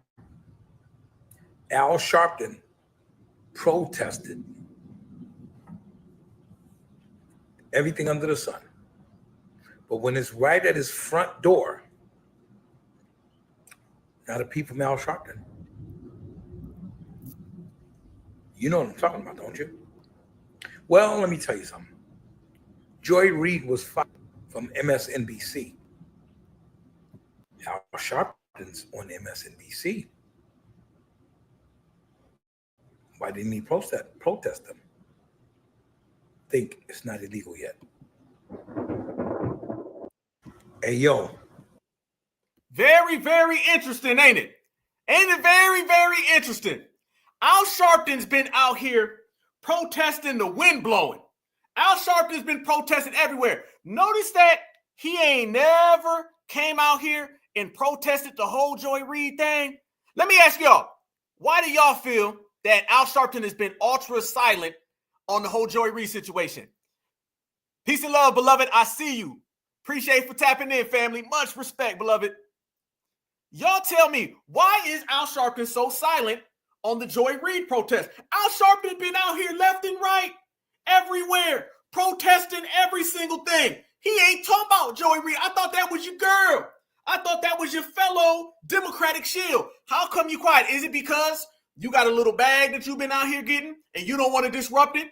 Is it because you know the block is hot and you don't really want anybody to see that you could be getting fired next? Is it because you on that FBI team? Very, very funny. He's next. Absolutely. Al Sharpton been real quiet. Only thing you see with Al Sharpton, he's out here talking. He's like, man, this is crazy with DEI. What about Joy Reid? Who's Joy Reid? I never heard of Joy Reid. What Joy Reid is? I never heard of Joy. What does that mean? Let me get my dictionary. Oh, joy means when you're happy that you bring rejoice to the world. He acting like he ain't never seen Joy Reid before in his life. Very, very interesting there, Al. Very interesting, Al. We see you. We see you, homeboy. We know exactly what you up to. We know exactly the type of games that you're trying to play. We see that he's ducking and laying low because he knows that the next step is going to be him, and they still got some money invested in Al because they know Al Sharpton will do anything for the Democrats. He'll take it places nobody else will take it. He'll take it places nobody else is willing to go. That's how scary he is. So you see Democratic shield done threw other Democratic shield under the bus. Al Sharpton saying that's a Joy Reid problem. He said, I don't give a damn. I'm going to take these butter biscuits while I still got a few years left. My perm done dried all the way up. It's falling out. Okay, I'm skinny. I'm going to go ahead and just stick to the program. That's really what it is. So, yeah, he been out here on that type of time, and he been moving real funny style, and we know it. So, Al Sharpton is another one of these people who clearly has his own agenda, clearly has his own ideas that he's been doing. And I want y'all to see how there have been a lot of brothers and sisters out here calling people out. Look at this right here. This sister right here makes a good point as well. These are 101 reasons why we not behind any of these things. Let these people do their tap dances for Dracula, all right? Dracula Schwarz, we ain't getting involved. So I just seen some big overgrown man calling himself boycotting Target, then filled up this basket to capacity, took it to the front of the thing, let the girl ring up everything, and then walked off like, ha, psych! Y'all thought y'all had a customer, And the girl just standing there like, so you not getting all of this stuff? Like, y'all boycotting Target in the dumbest fucking way. Do you think that you're sticking it to the man doing that? Or do you think that you just fucking up them employees' day? Because who you think about to have to go put all that shit back? Who you think about to have to go clean up all of that stuff? Like, so you wake up and say, I'm a boycott Target. And in the midst of boycotting Target, you just fucking up some innocent girl's day who ain't got nothing to do with what you talking about. Like, come on, we got to make some stuff make sense. You know how to boycott a business?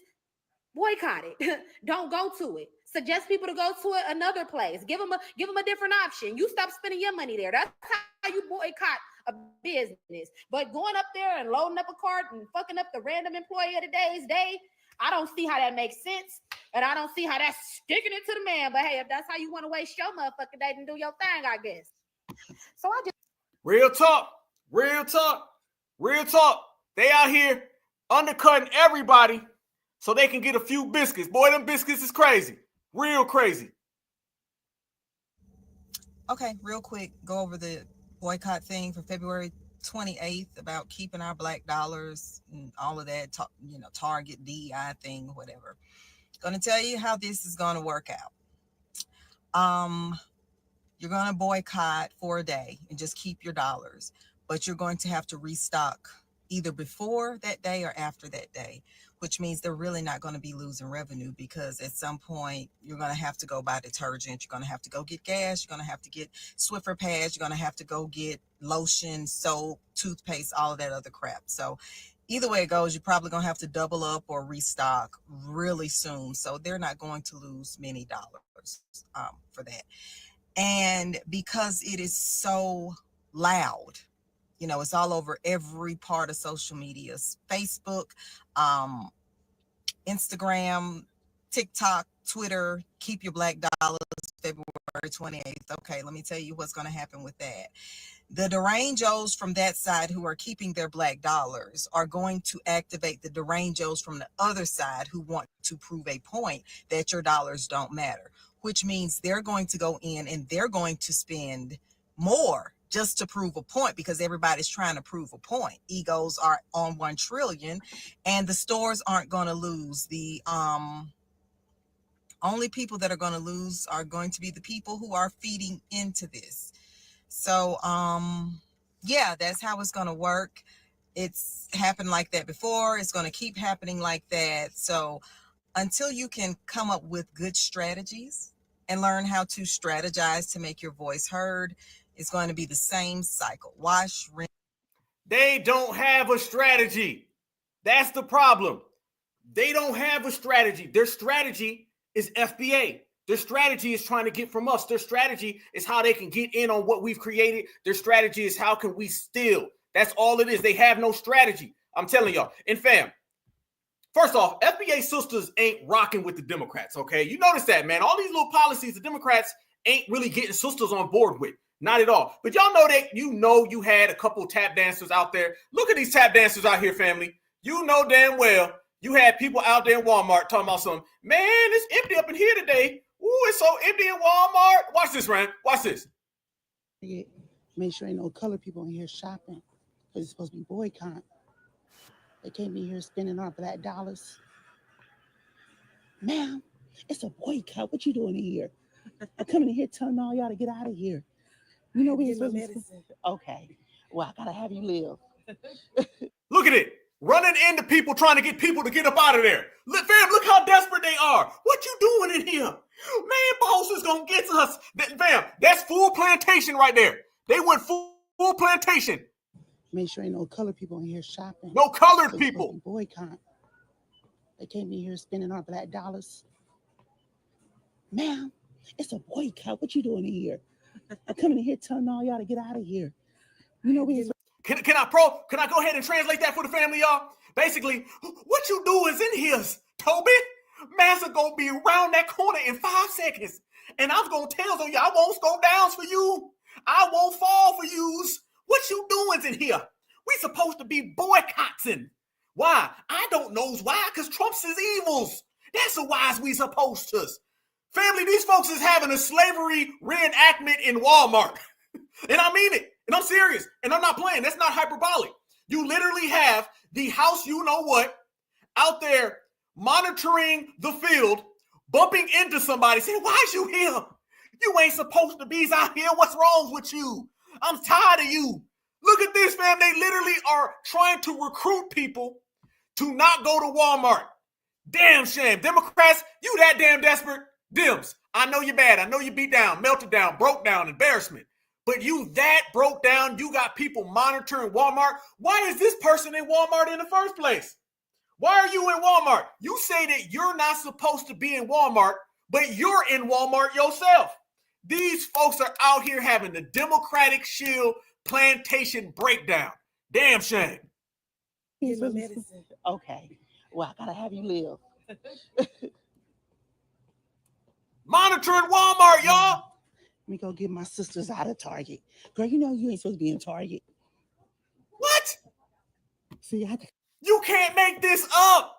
You literally, fam, how come Miss Julio ain't out here doing this? You don't see Miss Ramirez out here doing this? Where's Karen at? Karen's the one who benefits from DEI.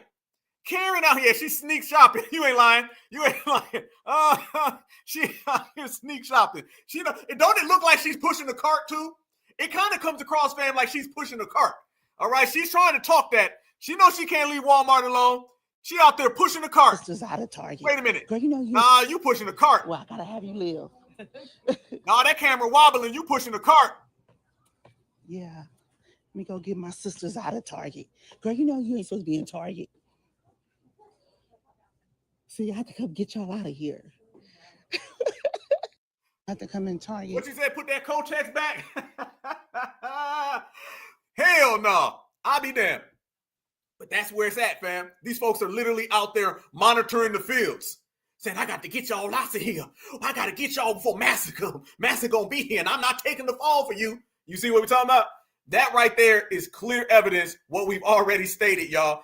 Desperation pushing the cart, all right? They literally out there trying to get some type of momentum. You done seen a bunch of fugazi behavior. These people are broke down, nowhere to go, and it's abundantly clear. Nothing's working right now. Walmart, I seen today, was packed, loaded. If you think folks is not going to Walmart, half people don't even know or are not even aware of any of these little protests that the Democrats be trying to put together. People don't wake up and be like, man, the Democrats said, no, it's just the same people over and over again. It's the same ones that we already knew. And we know on top of that, DEI has never benefited Black people at all. This ain't even something people trying to figure out. Everybody knows it. So what we're not going to do is we're not going to crash out for these other groups. We're not going to crash out for them. We're no longer going to be the political lapdog for other communities, where other communities need a policy and they put Black people in the front to go get that policy written. Because we know what happens. What happens, y'all? We do all the heavy lifting. We do all the fighting. We put ourselves in danger. And you see Mr. Radical Dracula insurrectionist earlier talking about we're going to strike people. We put ourselves in danger going to these rallies, getting behind these movements, especially ones where we don't even know who the leaders are. You end up harmed and Karen end up with the bag. You end up harmed and Ms. Gomez ends up with the policy. So sisters, brothers, the FBA family, we saying we ain't got nothing to do with that, and we're going to go ahead and post up. Look at this right here. This sister right here put it down. We on one moving, y'all. You're not seeing too much babble out here. No, you're seeing real FBA standing on business. DEI's never been for us. I just wanted to come on and say this. I will not be participating in the boycott on tomorrow, which is Friday, February 28, 2025, nor will I be participating in any boycotts. The reason being, I know that the boycott is because of DEI, which is diversity, equity, and inclusion. See, we fought Black people on the front line for this. Yep. But when it was time to hand down a blessing, we were at the bottom of the list. Talk your talk, sister. Talk your damn talk. Yes, indeed. We're always in the front line and we don't get nothing in return. She's absolutely correct. White women were at the top, Hispanics number 2, Asians number 3. You threw the disabled and veterans in there, which they didn't have to be because they have their own policies. See, they have their own set of laws. They didn't need DEI. And white men came after the veterans, and then Blacks were last on the list. But we were the ones on the front line. No, I would not be on the front line fighting for any more laws to be changed or passed, any more acts or any of that.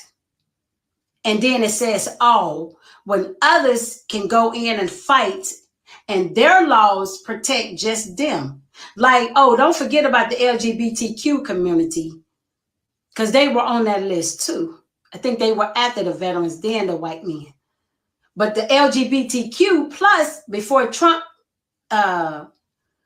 was reelected, they had their own set of laws that President Obama put into place for them. See, all these people get their own set of laws. Everyone does, except us, the people who they deem Black people, not melanated people, but Black people. And we're not African Americans, because the Africans can tell you, baby, they're doing really good over here. Woo-hoo-hoo-hoo. This is the energy that the Democrats never wanted. This is what they were afraid of, y'all. It's a living nightmare right now. Delineation. She's separating it all, every single group. She done went down the list.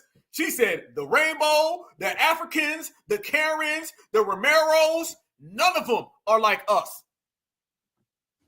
Baby, they are. They'll say it like this: we're doing well. Of course you are. So don't put us in that bracket, because they are not considered black people, and other melanated people from other countries are not considered black people. It's just those of us who you all like to keep at the bottom of the barrel. Let's just keep it real. So no, we've done enough of that. We've done enough fighting. And every time we fight, everyone benefits but us. We are at the bottom of the barrel. But when others fight, they get their own blessings, and we don't benefit from that either. So it's a no for me. DEI, no, we was not included in that inclusion. Baby, if it was equity and DEI, then we wouldn't still be fighting for equal rights, right? Inclusive, if we were included, then we wouldn't still be fighting for equal and civil rights. If the Civil Rights Act of 1964 benefited us, then we wouldn't still be fighting for the exact same thing in 2025. It's a no for me. There it is. Couldn't have said it better my damn self. We in here deep, 1.7 thousand. Y'all smash that like button. There it is. And you see that brothers and sisters know that. We put that together. None of this benefits us by no means. And that's exactly what we're going to do, fam. It don't work for us. It don't work for us. It is your right as an American, especially the indigenous American who built this country. It's your right. If something don't work for you, you don't have to do it. Family, you don't have to do anything that these people tell you to do. You don't have to get involved in movements. You don't have to get involved in policies. That's all that blind stuff that the Democrats push on people. We're not going down that line. No, everybody going to have to hold it all. They're going to have to hold their own NUTs. They're going to have to hold their own foo-foos, their own Joloff. I seen y'all. They're going to have to hold it all because FBA's not coming. There's no daps, there's no hugs, none of that. All it is us holding each other down. And that's the way you win. That's the way you function. That is politics. Politics, absolutely across the board. And I love the way the sister started breaking things down historically, because they didn't want us to know our history. You feel me? They didn't want us to know our history, because if you know your history, then you can control your present and your future. So when you're an African American, you got to understand it's like a timeline. All right. It's a timeline. If you understand timelines, meaning if you make this decision, your life is going to go in that direction. You created an alternative timeline. We were on the African American timeline, which means we were getting an African American present and an African American future. Once we made the decision that we were going to be foundational Black Americans and represent our true identity, then our timeline shifted and we started going in the direction in which we needed to go in the first place. All right. That's the timeline we created. And you could always change your timeline. It's all about the decisions you make today. Meaning you go out there and you rob a store, you done altered your whole future. You're going to go to jail. So your timeline is going to be prison. If you say, I'm going to stand on lineage business, I'm going to do for self, I'm going to take care of my own community, you're going to be on the do for self, own community, tangible timeline. And we've created one. Now, what's most important about that, we've taken our children, and our children now are on the right timeline. Fam, our children was going down the Democratic Shield. They was going down the goddamn Roland Martin. They was going down the goddamn Al Sharpton. How do you know? Because we got born into that timeline. And we shifted it all over. And you can do it any day. Any single day, you can make that happen. And that's the beautiful thing about life. The future's not created yet, y'all. You know what I'm saying? You're still writing it. Just make sure you write it in your handwriting, nobody else's. So that's what I mean about policies. If this is what it's going to be, make sure it's about you. I heard something a long time ago from a very intelligent person. And the saying and the quote goes, make your own mistakes. Don't make somebody else's. All right? We're all going to make mistakes. And we're all going to succeed in different areas. But if you're going to make a mistake, make your own mistake. Don't make somebody else's. And we were out here making everybody else's mistakes for them, on top of the mistakes that we're naturally going to have. So now we're compiled with mistake after mistake after mistake. And those people, after they make mistakes and then we got to wear the burden, they just dusted themselves off and went on about their day. We had to carry the weight. No longer are we out here carrying the weight of other communities. We're only out here doing for self, and doing for self feels so damn good. That's why we're stronger. You got to remember this too, family. Let me say this, and this is real. It's really like a snowball effect. Okay. So when you start doing for self and you start taking care of your own, it creates a snowball effect. Energy is very infectious. So once we start doing for self and identifying, you really start to see your true power. And then you want more, and then you want more. And then people around you, they start doing the same thing. That's why we've been able to generate so many different victories in the last 5 years. I always say we've done more in the last 5 than we did in the last 50. Why? It's because in the last 5, we've been moving in turbo speed. And you only get that turbo speed by self-identification. If you operating based on somebody else or you're not true to who you are, you're going to go slow. And that's why we was going so slow. That's why one day we shall overcome. We say now today we going to get it. You feel me? There's a difference between in my lifetime opposed to I want it now. Everybody else wanted it back then. We want it now. We don't sit there and say, like, man, we going to get it. I seen somebody say the other day, they said, if we get reparations in our lifetime, I don't like if. I'm not ifing out here, okay? We gonna get reparations in my lifetime. Shit, hell yeah. That's the goal. Damn right it is. I don't want reparations 100 years from now. I want reparations today. And if you want it today, you're gonna go get it today. If you want it in your lifetime, then you've already got your window so goddamn big, fam. Who knows when? You feel me? You've already set yourself back. You've already put yourself behind. And we've been behind long enough, so we're not moving in the game. The only thing that we doing out here, fam, is we being foundational Black American and excellent. And it's a beautiful, beautiful thing. Y'all know it is certified foundational Black American History Month. And since it is certified foundational Black American History Month, we are going to have to represent the lineage, heritage, and culture to the maximum, which we are. We're going to have to represent the lineage, heritage, and culture to the fullest, which we are. And we're going to also have to let every single person know that when you come across FBA, you're dealing with some do-for-selfers, all right? You're dealing with some people who are not falling for the gambit, not falling behind, not falling for the games. So if that's what you think or that's what you believe or you got that in your heart, you're going to find out the very, very, very, very hard way that we are moving differently. And how do you move differently, y'all? You make wise decisions. You make wise choices. What are those wise choices? You find out where the money's at. And once you find out where the money's at, then you can go get the money. So we've been finding out where the money is, y'all. And we done came to find out that the money's going places that it ain't got no business going to. Can I go ahead and point this out, fam? Because I know a lot of y'all seen this going on today. FBA, we were the first ones to point out how money in America is being spent on everybody except for Americans, right? That's what we were the first ones. Let me go there, y'all. What is really the main thing about America right now? The main thing about America right now is the money. Where's the money going? That all goes back to the reparations conversation. The reparations conversation started this whole thing where everybody's talking about the dollars. So when you start talking about the dollars, it started off with us saying, how come y'all got money for illegals? Now everybody want to run the illegals out, right? How come y'all got money for the Ukraine? Now everybody wants to run the Ukraine out, right? Well, now it done reached a fever pitch, and now we've taken it all the way to the top. Always watch for the foundational Black American influence in every single thing that you see in America. Don't watch any of these damn people out here crashing out, falling out, arguing, debating, making money, and think that you ain't got to say so in it. They're probably doing it because something you did in the first place. That's the beauty of being foundational. Did y'all see Donald Trump today go one-on-one with Zelensky? Family, they done had a whole feud in the Oval Office. You seen Donald Trump, J.D. Vance, and they was pressing old buddy Zelensky. America has sent billions of dollars to the Ukraine. The Ukraine ain't sent a penny to America. When the Democrats tell us we ain't got no money for your reparations, and then you see the Ukraine just went and bought 52 tanks, that's your reparations money. When the Democrats tell us we ain't got no money for reparations, and then you see the Ukraine with 175 missiles, that's your reparations money, not to mention the migrants. Now, FBA, pointing out where the dollar's at, rest in peace, Gangsta Boo. Now everybody's saying, run that damn check. Family, it got real in the White House today. Watch this right here, fam. We're getting quite the breaking news out of this meeting that has now wrapped between President Trump, Zelensky, also Vice President J.D. Vance there.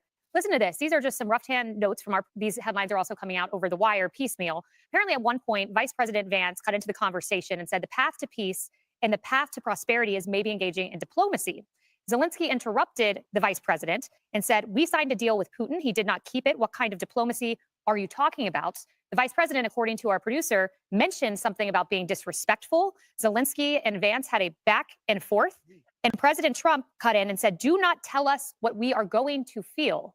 I have that in quotes. I imagine that was directed to Zelensky and not his vice president. And President Trump said, you're not in a good position. You're gambling with World War III. To which Vance said, have you said thank you once? And President Trump said, you've talked too much. Woo! So indeed, the back and forth was hot. We have this for you right now. Watch this live from the Oval. Let's go! Well, if I didn't align myself with both of them, you'd never have a deal. You want me to say really terrible things about Putin and then say, hi, Vladimir, how are we doing on the deal? It doesn't work that way. I'm not aligned with Putin. I'm not aligned with anybody. I'm aligned with the United States of America and for the good of the world. I'm aligned with the world, and I want to get this thing over with. You see the hatred he's got for Putin. It's very tough for me to make a deal with that kind of hate. He's got tremendous hatred, and I understand that, but I can tell you the other side isn't exactly in love with, him either. So it's not a question of alignment. I'm aligned with the world. I want to get the thing set. I'm aligned with Europe. I want to see if we can get this thing done. You want me to be tough? I could be tougher than any human being you've ever seen. I'd be so tough, but you're never going to get a deal that way. So that's the way it goes. All right, one more question. Hey, I will respond to this. So look, for 4 years in the United States of America, we had a president who stood up at press conferences and talked tough about Vladimir Putin, and then Putin invaded Ukraine and destroyed a significant chunk of the country. The path to peace and the path to prosperity is maybe engaging in diplomacy. We tried the pathway of Joe Biden of thumping our chest and pretending that the president of the United States' words mattered more than the president of the United States' actions. What makes America a good country is America engaging in diplomacy. That's what President Trump is doing. Can I ask you? Sure. Yeah? Yeah. Okay. So he occupied our parts, big parts of Ukraine, parts of East and Crimea. So he occupied it on 2014. So during a lot of years, so I'm not speaking about just Biden, but those time was Obama, then President Obama, then President Trump, then President Biden, now President Trump, and God bless, now President Trump will stop him. But during 2014, nobody stopped him. He just occupied and took. He killed people. You know what the contact 2015. 2014 and 2014. Yeah. So I was not here. Yeah, but that's exactly right. Yes, but during 2014 till 2022, what the situation the same. That people have been dying on the contact line. Nobody stopped him. You know that we had conversations with him, a lot of conversation, my bilateral conversation, and we signed with him. Me, like a new president in 2019, I signed with him the deal. I signed with him, Macron and Merkel. We signed ceasefire. All of them told me that he will never go. We signed him with gas contract. Yes, but after that, he broken this ceasefire. He killed our people, and he didn't exchange prisoners. We signed the exchange of prisoners, but he didn't do it. What kind of diplomacy, JD, you are speaking about? What do you mean? I'm talking about the kind of diplomacy that's going to end the destruction of your country. Yes, but if you Mr. President, with respect, I think it's disrespectful for you to come to the Oval Office and try to litigate this in front of the American media. Right now, you guys are going around and forcing conscripts to the front lines because you have manpower problems. You should be thanking the president for trying to bring it into this conflict. Have you ever been to Ukraine? Did you say what problems we have? I have been to. I've actually watched and seen the stories, and I know what happens is you bring them on a propaganda tour, Mr. President.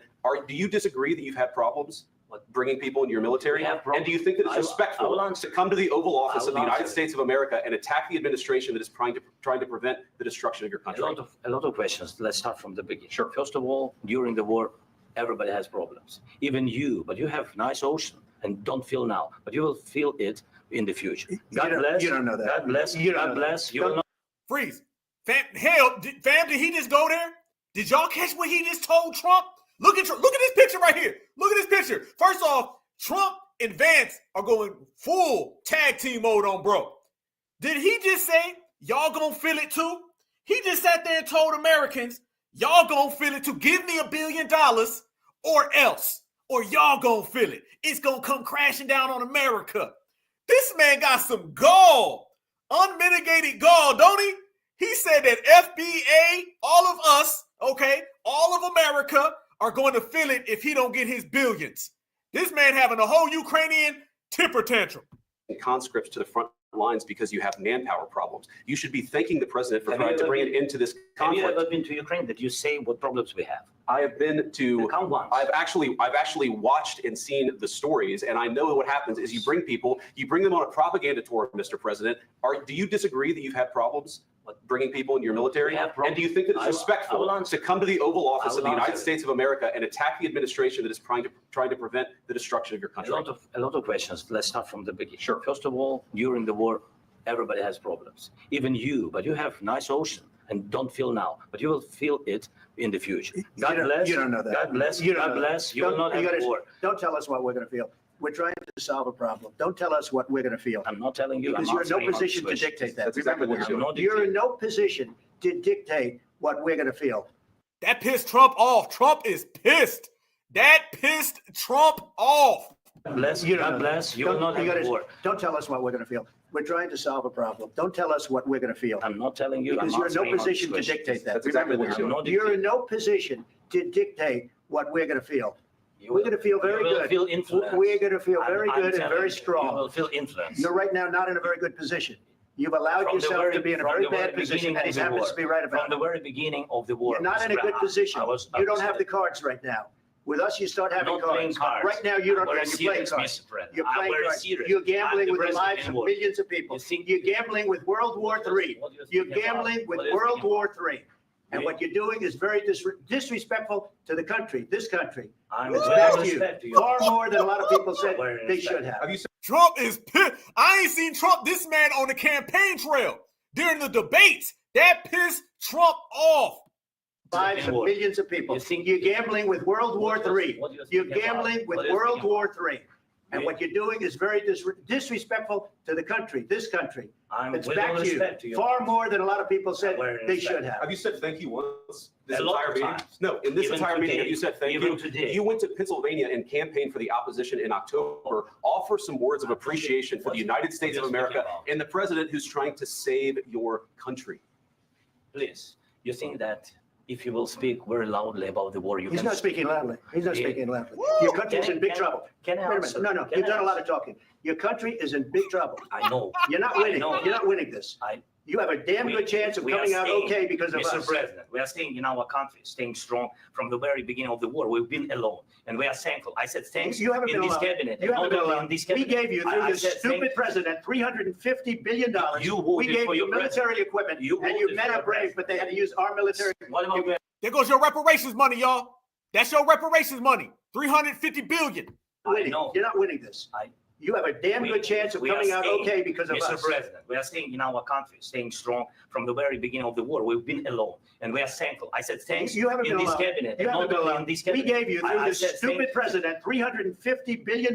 You We voted gave for you your military equipment, You and you voted men for are your brave, but they had to use our military. What about If you didn't have You our invited military me- equipment, You invited if me you to didn't speak. have our military equipment, this war would have been over in 2 weeks. In 3 Okay? days, I heard it from Putin. In 3 days, this is something Maybe new. less. In 2 weeks, of course, yes. It's going to be a very hard thing to do business like this. I tell you. Just say thank you. I said a lot of Accept times that there- thank you accept to that- American people. Accept that there are disagreements, and let's go litigate those disagreements rather than trying to fight it out in the American media when you're wrong. We know that you're wrong. But you see, I think it's good for the American people to see what's going I on. understand, sir. I think it's I very understand. important. That's why I kept this going so long. You have to be thankful. You don't have the I'm cards. thankful. You're buried there. Your people are dying. tell you, You're they- running I low know. on soldiers. Don't- Listen, don't please, you're running Mr. low on President. soldiers. It would be a damn good thing. Mr. And then you tell us, I don't want a ceasefire. I don't want a ceasefire. I want to go and I want this. Look, if you could get a ceasefire right now, I tell you, you take it so the bullets stop flying and your men stop getting killed. Of course, we want to stop the war. But you're I saying said- you don't want a but I ceasefire. said to you, I want a with ceasefire guarantees. because you get a ceasefire faster than an agreement. Ask our people about ceasefire, what they think. That wasn't doesn't with matter me. for you what- That what wasn't is- with me. It That was with wasn't a with you. guy named Biden who was not a smart person. This That is was your- with, this that was is with your Obama. president. It was your president. Excuse me. That was with Obama, who gave you sheets, and I gave you javelins. Yes. I gave you the javelins to take out all those tanks. Obama gave you sheets. In fact, the statement is Obama gave sheets and Trump gave javelins. You got to be more thankful, because let me tell you, you don't have the cards. With us, you have the cards, but without us, you don't have any cards. One more question to Mr. Vice President. I'm sorry. It's going to be a tough deal to make because the attitudes have to change. What if Russia breaks ceasefire? What if Russia breaks peace talks? What do you do then? I understand that it's a heated conversation right now. What are you but saying? what She's if asking, what if Russia breaks the ceasefire? What if anything? What if a bomb drops on your head right now? But they have Okay, broken what if they ceasefire. broke it? I don't know. They broke it with Biden because Biden, they didn't respect him. They didn't respect Obama. They respect me. Let me tell you, Putin went through a hell of a lot with me. He went through a phony witch hunt where they used him and Russia. You ever hear of that deal? That was a phony Hunter Biden, Joe Biden scam. Hillary Clinton, Shifty Adam Schiff. It was a Democrat scam. And he had to go through that. And he did go through it. We didn't end up in a war. And he went through it. He was accused of all that stuff. He had nothing to do with it. It came out of Hunter Biden's bathroom. It came out. Freeze. Fam, did we talk about how Donald Trump is here to get revenge? Notice during this whole situation, what he bring up? He brought up how they are being aggressive based on how they've been trying to put the Russia jacket on him. He remembered all that. He went through Hillary. He went through Obama. He went through everybody. He's mentioning that they try to weaponize politics on me, and now there's a new sheriff back in town, and I'm going to do the same thing to them. He got a lot of energy and a lot of smoke, and I'm here for it all. Drops on your head right now. Okay? Why did they break it? I don't know. They broke it with Biden because Biden, they didn't respect him. They didn't respect Obama. They respect me. Let me tell you, Putin went through a hell of a lot with me. He went through a phony witch hunt where they used him and Russia. You ever hear of that deal? That was a phony Hunter Biden, Joe Biden scam. Hillary Clinton, Shifty Adam Schiff. It was a Democrat scam. And he had to go through that. And he did go through it. We didn't end up in a war. And he went through it. He was accused of all that stuff. He had nothing to do with it. It came out of Hunter Biden's bathroom. It came out of Hunter Biden's bedroom. It was disgusting. And then they said, oh, the laptop from hell was made by Russia, the 51 agents. The whole thing was a scam. And he had to put up with that. He was being accused of all that stuff. All I can say is this. He might have broken deals with Obama and Bush, and he might have broken them with Biden. He did, maybe. Maybe he didn't. I don't know what happened. But he didn't break them with me. He wants to make a deal. I don't know if he can make a deal. The problem is I've empowered you to be a tough guy. And I don't think you'd be a tough guy without the United States. I mean, you people are very brave.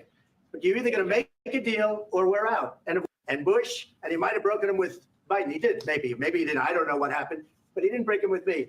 He wants to make a deal. I don't know if you can make a deal. The problem is I've empowered you to be a tough guy. And I don't think you'd be a tough guy without the United States. And your people are very brave. But you're either going to make a deal or we're out. And if we're out, you'll fight it out. I don't think it's going to be pretty, but you'll fight it out. But you don't have the cards. But once we sign that deal, you're in a much better position. But you're not acting at all thankful. And that's not a nice thing. I'll be honest, that's not a nice thing. All right, I think we've seen enough. What do you think? Huh? This is going to be great television, I will say that. All right, we'll see what we can do about putting it together.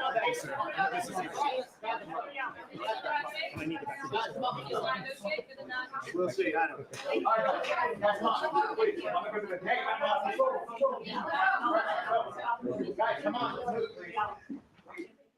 Well, the sausage making of American diplomacy typically takes place behind the scenes. It's typically just a Whoa, I be damn, family.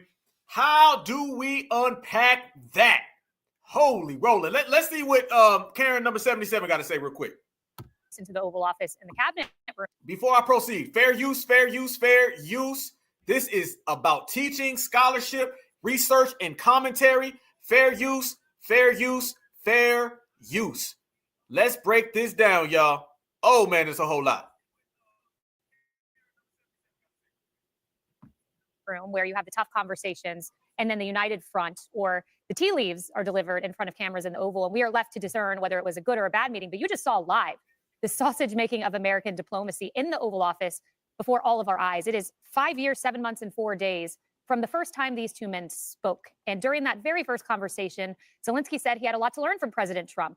He, in fact, said, you are a great teacher for us, and you can teach us how to drain the swamp. I think it's fair to say we are a long way from that moment many years ago. Some context that I think you all need to know of things that have been going on behind the scenes that kind of have led to this acrimony. There have been several flashpoints in this relationship, one of which was February 12th, where President Trump accused Zelensky of oversleeping for a meeting with the Treasury Secretary, Scott Bessent. He felt that was disrespectful. Not only that, Secretary of State Marco Rubio had this to say: Trump is very upset with Zelensky. Biden was very upset with Zelensky. I am very upset with Zelensky. Zelensky told Vance and me he is okay with the deal, but then later publicly said he rejected the deal. You know, Steve, as I look at all of this, and we saw kind of this transpire into what was a caustic back and forth, the impetus for it, I think, was very important. Right. They were having a nice conversation, and then you had J.D. Vance speak, and then you had Zelensky talk about what kind of diplomacy are you talking about, and take on this accusatory tone towards the vice president, from which the vice president said, you should be coming in here being very thankful. We have given you $183 billion, and you come to the Oval Office with this. Kayla, you're exactly right to set it up the way you did. We have never seen anything like that before, where it actually played out in real time. Usually, you know, they'll come out and they'll say, okay, we had the disagreement, but we actually got to see the disagreement. If I had to guess, for Mr. Zelensky at one point essentially blamed Trump, Obama, and Biden as well. You guys never stopped him when you had the chance. Okay, that's not smart to do. Hey, Donald Trump, you had the chance and you blew it, essentially, is what he was doing. For a while, it kind of seemed to me like J.D. Vance and Trump were playing good cop, bad cop, where Trump was being the diplomat, and then J.D. Vance said, say thank you. And eventually, Mr. Zelensky wound up arguing a lot and then groveling.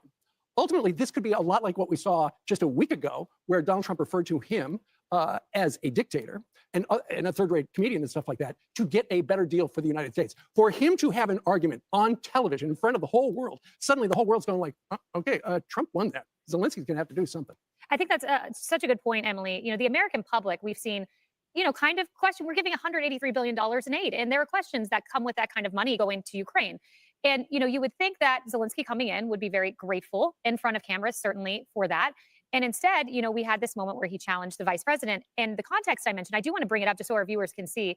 This is from Axios, and this describes that meeting that I think kind of is a huge part of the souring of this relationship. February 12th, Treasury Secretary Scott Bessent met Zelensky in Kyiv to offer a proposal that would give the U.S. access to Ukrainian mineral rights in return for de facto U.S. protection. Trump later told reporters Zelensky was rude and delayed his meeting with Bessent because he slept in. That's not the posture that I think a power would ordinarily take when given aid. I mentioned I was in the meeting with the Iraqi prime minister. And what you saw was a very mutual respect relationship between someone who'd received U.S. taxpayer aid and someone who was grateful for it. Versus somebody who is not. Man, oh man, damn, that was something good. Must-see TV, family. Must-see TV. It just keeps getting better and better in America, especially when you're American-made. Yo, okay, first off, reparations, $350 billion. And remember, y'all, that's always on the books. So if it's $350 billion on the books, it's probably about $450 billion off the books, maybe even $500 billion. You never know, right? But that right there is exactly what we've been saying and what we've been examining. That's where all the money's been going to. Trump wasn't playing. You know how they've been running around here and they've been saying, y'all out here voting for Trump, y'all quiet. A lot of people who voted for Trump or voted for the couch or had no problems with Trump being president, that's exactly what they wanted. That's exactly what they wanted. We don't want our money going all over the world.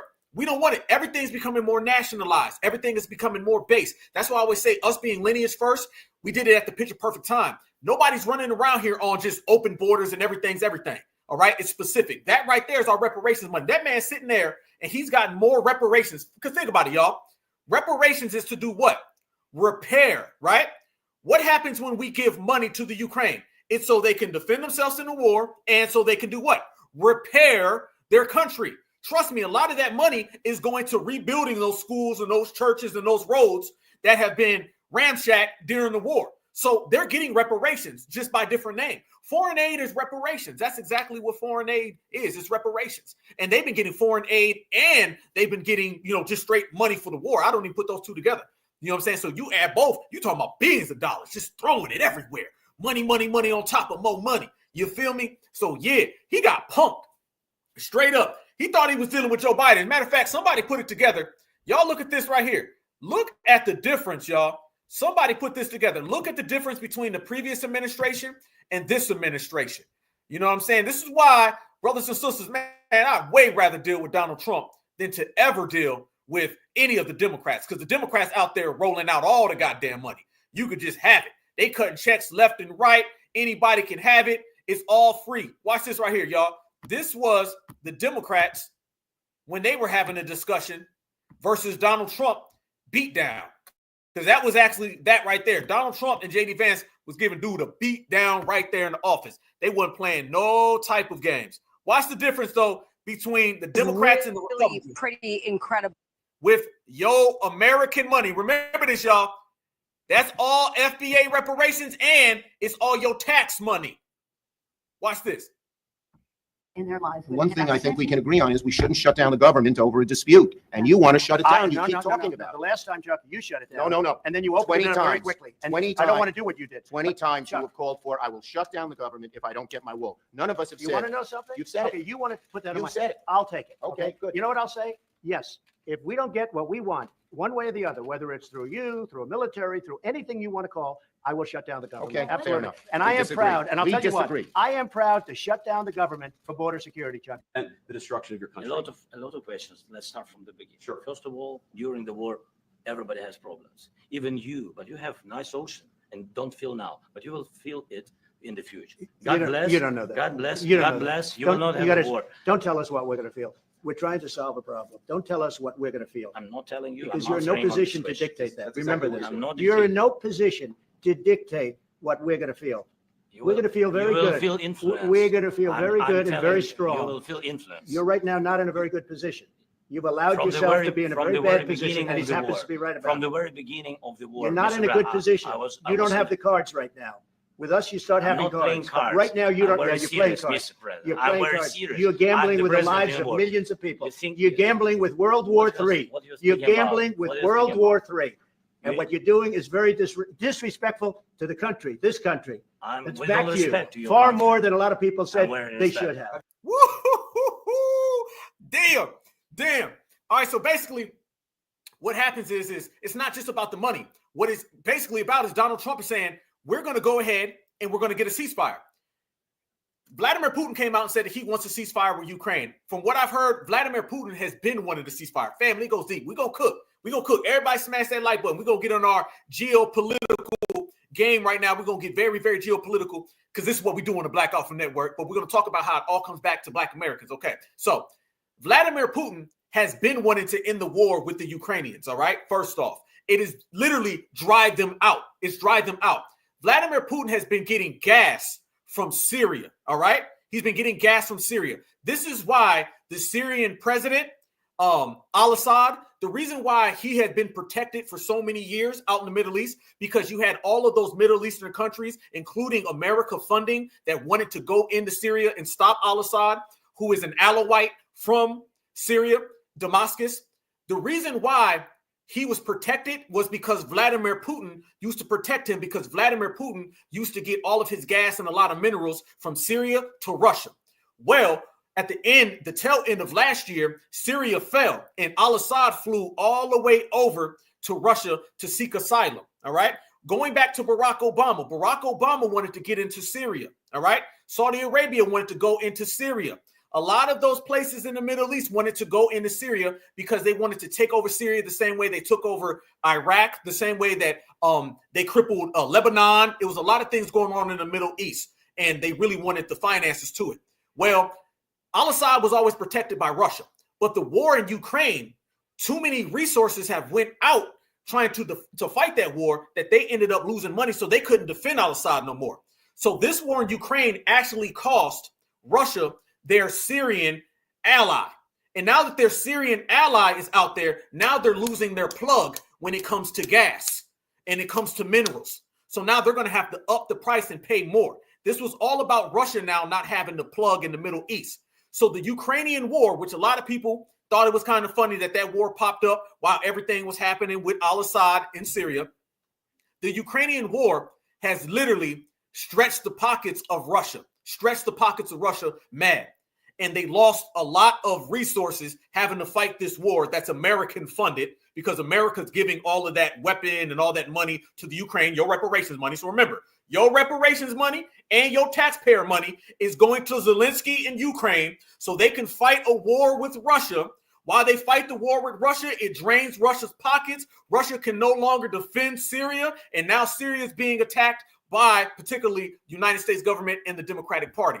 Everything we do is international. Every single thing we do is international. So now that Russia doesn't have their ally in Syria no more, Vladimir Putin came out and he said, hey, I want to end the war. He said he wants to go ahead and end it because now his pockets is being touched. His pockets are being touched too much. He cannot defend Syria no more. Syria's a wrap. Syria's right now, you got folks running through Syria left and right. They've crippled Syria the same way they did to Gaddafi. That's the other place. Y'all remember what they did to Gaddafi out there in Tripoli? Y'all remember that, right? Okay, you remember how the United States government, they sent in a bunch of ops and they brought down Gaddafi? Y'all remember that? That's exactly what they've been trying to do to Syria. They wanted to bring down al-Assad in Syria the same way they brought down Gaddafi in Libya. This is the same exact way. But they couldn't do it because al-Assad was protected by Vladimir Putin in Russia. He did not no longer have his protection anymore because Russia has been drained fighting Ukraine. Gaddafi did not have the protection. All of those people out there in North Africa and, those African Union people, they allowed Barack Obama to come in and take over to take over Libya. So Libya was done. And al-Assad knew this. This is why I want to say in October, November, al-Assad in the middle of the night, he left Syria. He flew all the way over to Russia so he can seek asylum. Now we rocking. We in here. Y'all know how we do. You feel me? So that's what ended up happening. So it's to the point now where Vladimir Putin does not want to continue this war, I believe. A lot of people saying he's just saying that. I don't believe he wants to do it because it's draining his resources. You can't fight no American-funded war. America's just going to keep dishing out the money. That's what Joe Biden's administration was doing. They said $1 billion here, $1 billion here, $1 billion here. Vladimir Putin couldn't keep up with that. Vladimir Putin could not keep up with all the money that's going to that war to fight Ukraine. He couldn't. He couldn't fight Ukraine based on American money that's being pumped in every single day and protect all of his assets in the Middle East so he can go get his minerals and his resources. He couldn't do both. He already lost Syria because Syria fell. Like I said, Syria fell the same way that Libya fell. Al-Assad fell the same way Gaddafi fell. Only difference is Assad got the hell up out of there. All right. Gaddafi had nowhere to run to. So they got him out the goddamn paint. You did. So he had nothing left. So Zelensky's over there saying, I don't want a ceasefire. That's basically what he was saying. That wasn't really just about the money. What Donald Trump was saying, you got to listen. What Donald Trump was saying is that we got to get a ceasefire. We need to have a ceasefire. And what Zelensky wants Donald Trump to do is the same thing that Joe Biden did. Joe Biden came out here and said, damn a ceasefire. Fight, fight, fight. Money, money, money. Remember, the longer that war goes on, the more Zelensky's getting paid billions of dollars. Zelensky does not want the war to stop. That man gets on TV and he acts like he's crying and he's upset. He wants the war to continue because he gets more money. If that war stops today, the gravy train is cut off. If that war goes on another 10 years, he's going to get $1 trillion by then. I'm talking about trillion on top of the 450 billion he's already got. So this is what you're seeing already. They want to continue that war. Zelensky is not a man who really wants to stop the war. Why stop the war when you can keep getting paid, right? So Donald Trump is saying we need to stop the war. And then Zelensky wants Donald Trump to come out and just say, hell no, we don't want none of that. We want a ceasefire to continue. And Donald Trump is sitting here saying, I'm not going to sit here and say all these negative things about Putin and then turn around and say, hey, Putin, you want a ceasefire? Nobody's going to do business that way. But that's how America's been doing. Everybody wants to know why the war in Ukraine never stopped. Maybe because the United States of America basically said they don't want to do business. You notice that with America? A lot of times the government, they always say they don't want to do any business with the person that they have to do business with so they can have a ceasefire. You can't have a ceasefire and be saying F Putin. You did? So Donald Trump is saying, I'm not going to come out here and bash this dude. Why would I bash this guy? Because that's going to destroy the ceasefire. Nobody's going to come do a ceasefire with us if I'm doing what Joe Biden did. The reason why Joe Biden could never get a ceasefire, because Joe Biden was openly out there insulting and attacking Vladimir Putin. Donald Trump saying, I'm not going to do that. I'm going to speak business-wise about the guy so we can get a business deal, ceasefire. Zelensky doesn't want that. He's still on Kamala Harris, Joe Biden time. It's a different thing. Absolutely. War, that's what it is. All about war. War is going to always keep the money going.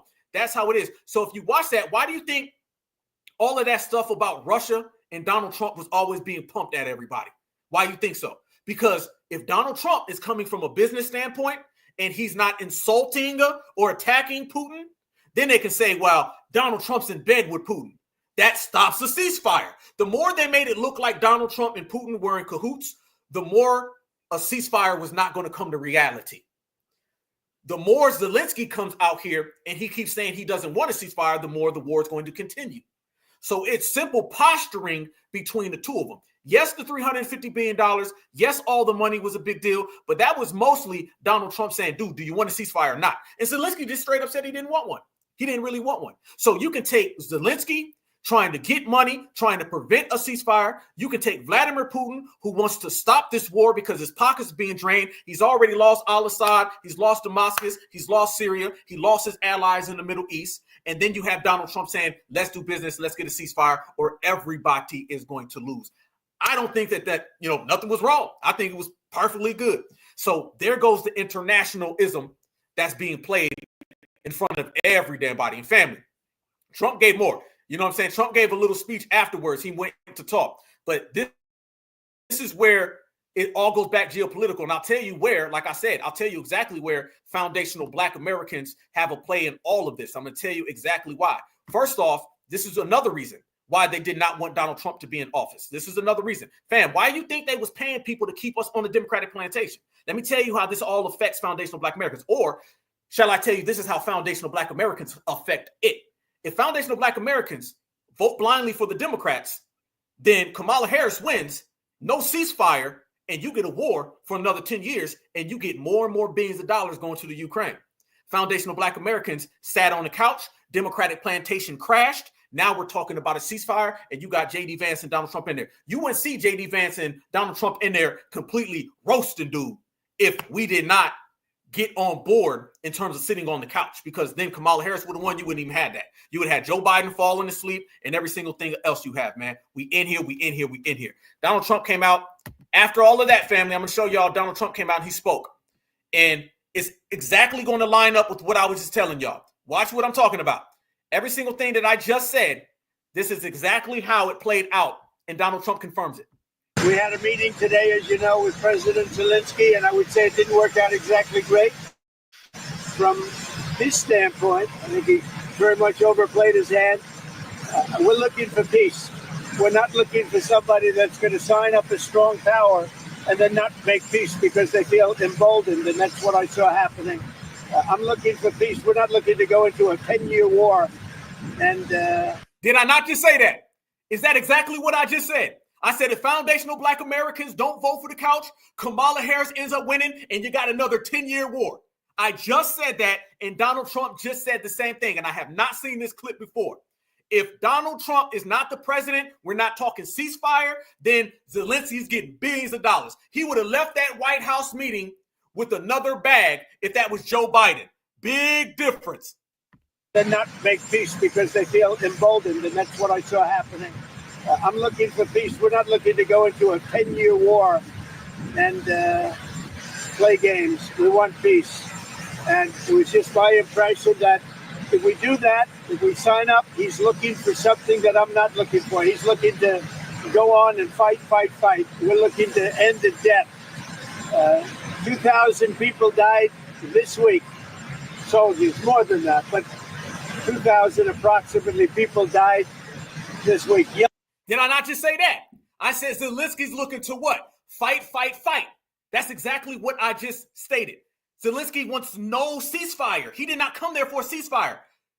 Joe Biden did not want a ceasefire. Kamala Harris did not want a ceasefire. They want perpetual war with Ukraine so they can stop Vladimir Putin bilaterally. That's what it's about. It's about bilateral efforts so they can drain Vladimir Putin, and therefore they can weaken all of his allies, and then maybe they could just run into those allies' countries like Syria, like Al-Assad, and like Damascus. Easy. Young Ukrainians and Russians. And somebody would say, why do you care about Ukraine and Russian soldiers? I care about them. I care about everybody. And we're not doing that.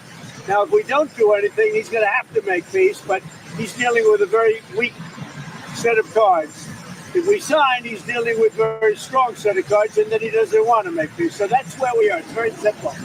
I'm not looking to get into anything protracted. I want immediate peace. President Putin is going to want to make, and he wants to end it. And you saw what I saw today. This is a man that wants to get us signed up and keep fighting, and we're not doing that. There you go. Say that one more time. Zelensky wants what? So today, this is a man that wants to get us signed up and keep fighting, and we're not doing that. Not for this country. Easy. That's exactly what is happening. Zelensky wants perpetual war. The Democrats want perpetual war. So what you're going to end up seeing now in the next few weeks, family, they're going to start amplifying and ramping up the whole Vladimir Putin, Donald Trump thing. All right. The same way that they were doing during the election, previous to the election. You're going to start hearing more how Donald Trump is in bed with Russia. That's why Donald Trump went out his way to say, wait a minute, I was in bed with Russia. What about Hunter Biden's laptop? Okay. The only people who really been in bed with Russia, figuratively and literally, were the Bidens and the Democrats. Literally. So they're always trying to make it look like Putin and Donald Trump are in some type of cahoots. Did you guys ever see the footage when Donald Trump and Putin shake hands? Did you guys ever see that? I'm gonna have to pull that up, y'all, where they shake hands, where Donald Trump does his infamous like handshake and he pulls you in. Those aren't people who are sitting there as homeboys. That's some back and forth stuff. They try to have the whole alpha male thing going on, okay? That's supremacy on supremacy kind of going back and forth.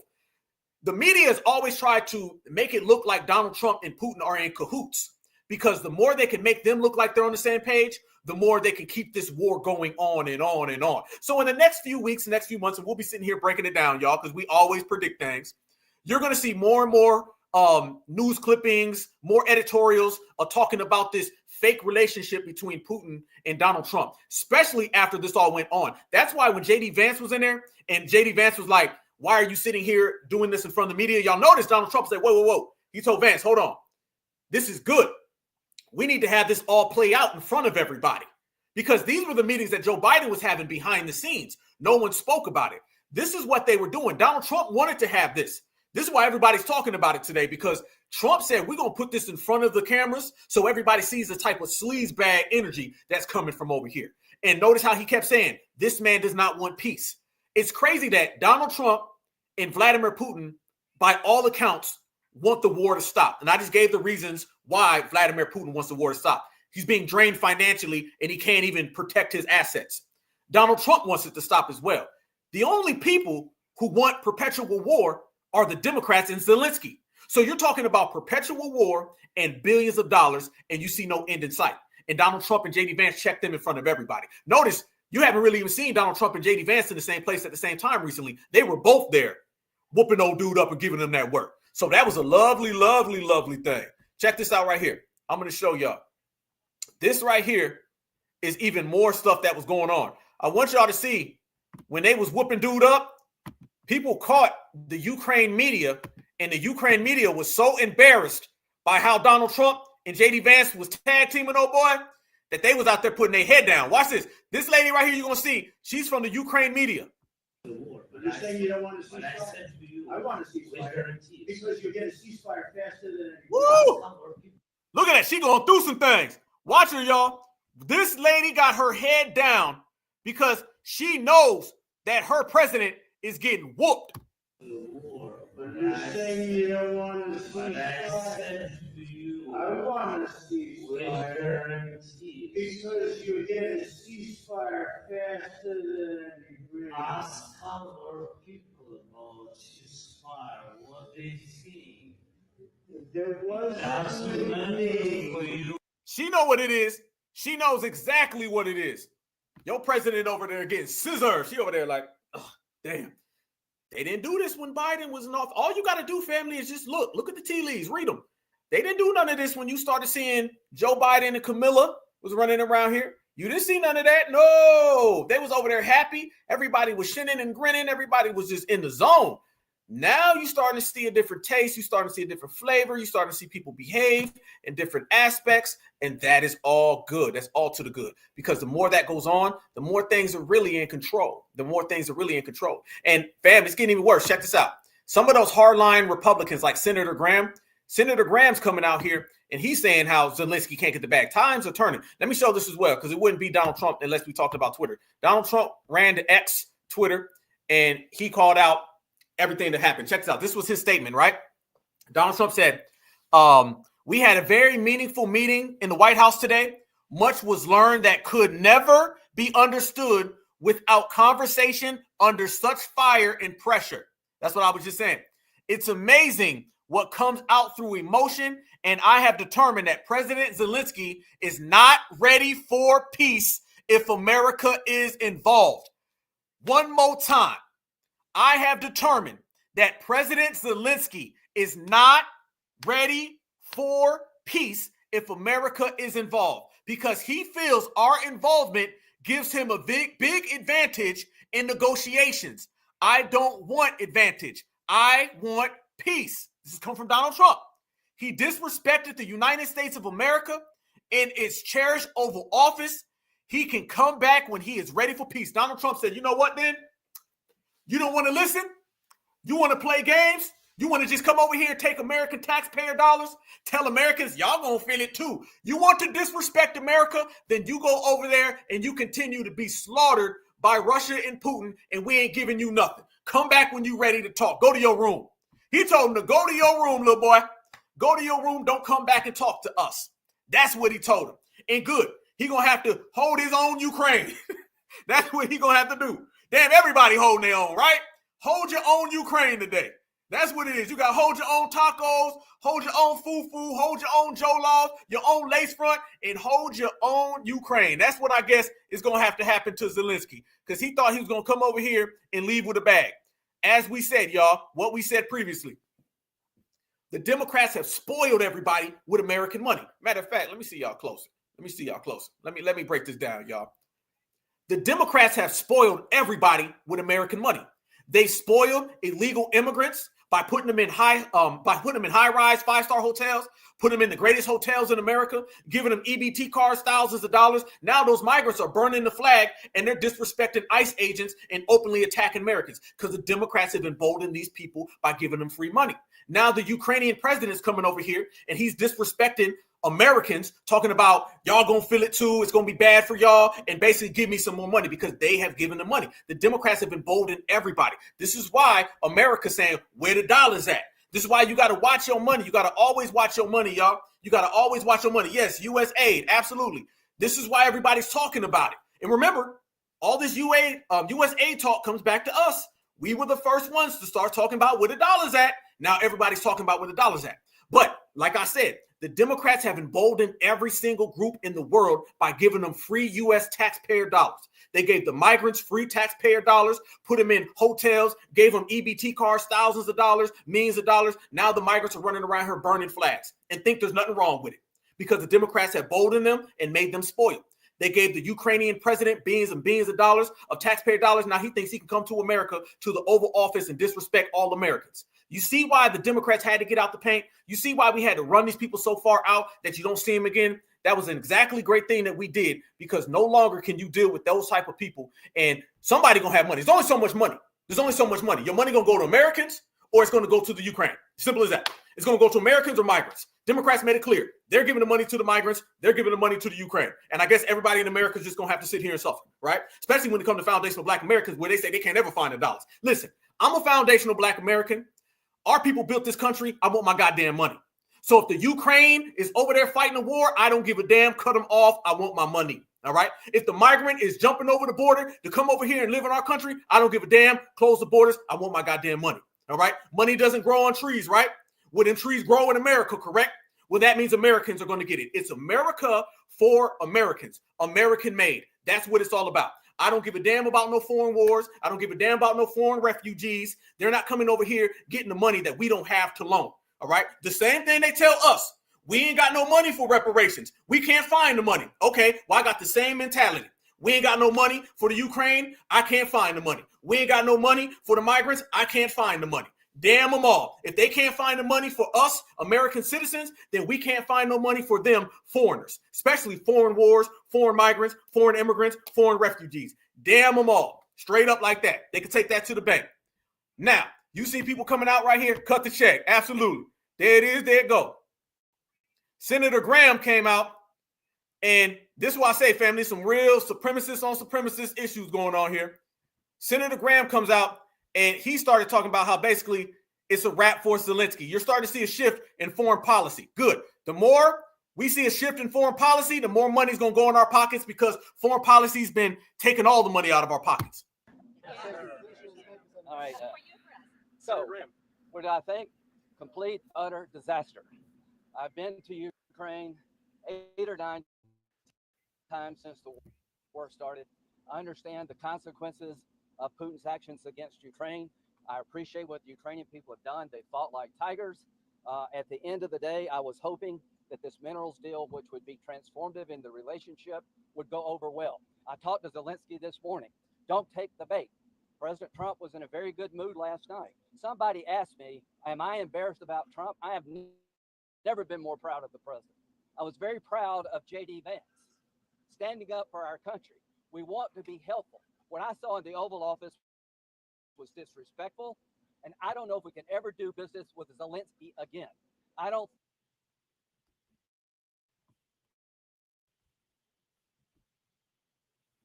Again, I think most Americans handled the meeting the way he confronted the president was just over the top.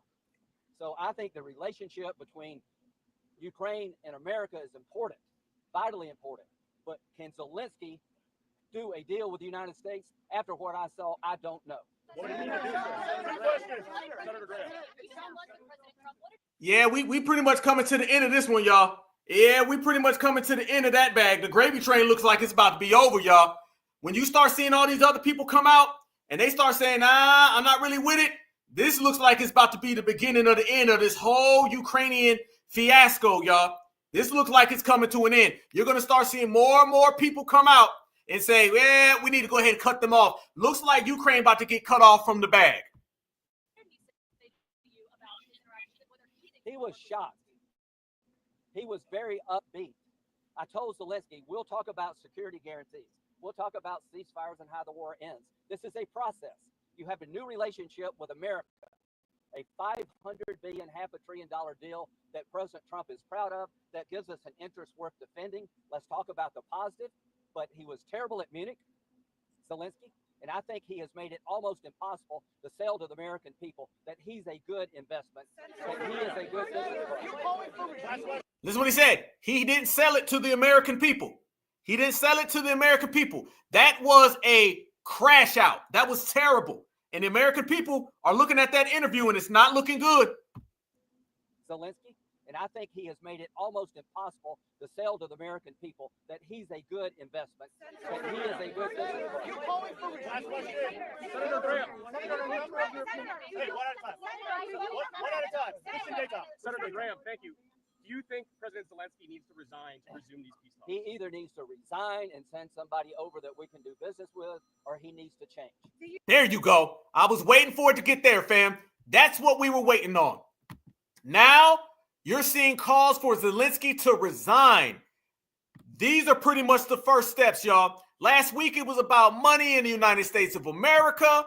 It was about DOGE. Now they get to the point where they're saying, yeah, we about done with you, homeboy. You're going to go ahead and get cut off from the bag. And as an American taxpayer, remember, y'all, those are your taxpayer dollars that are going over there to him.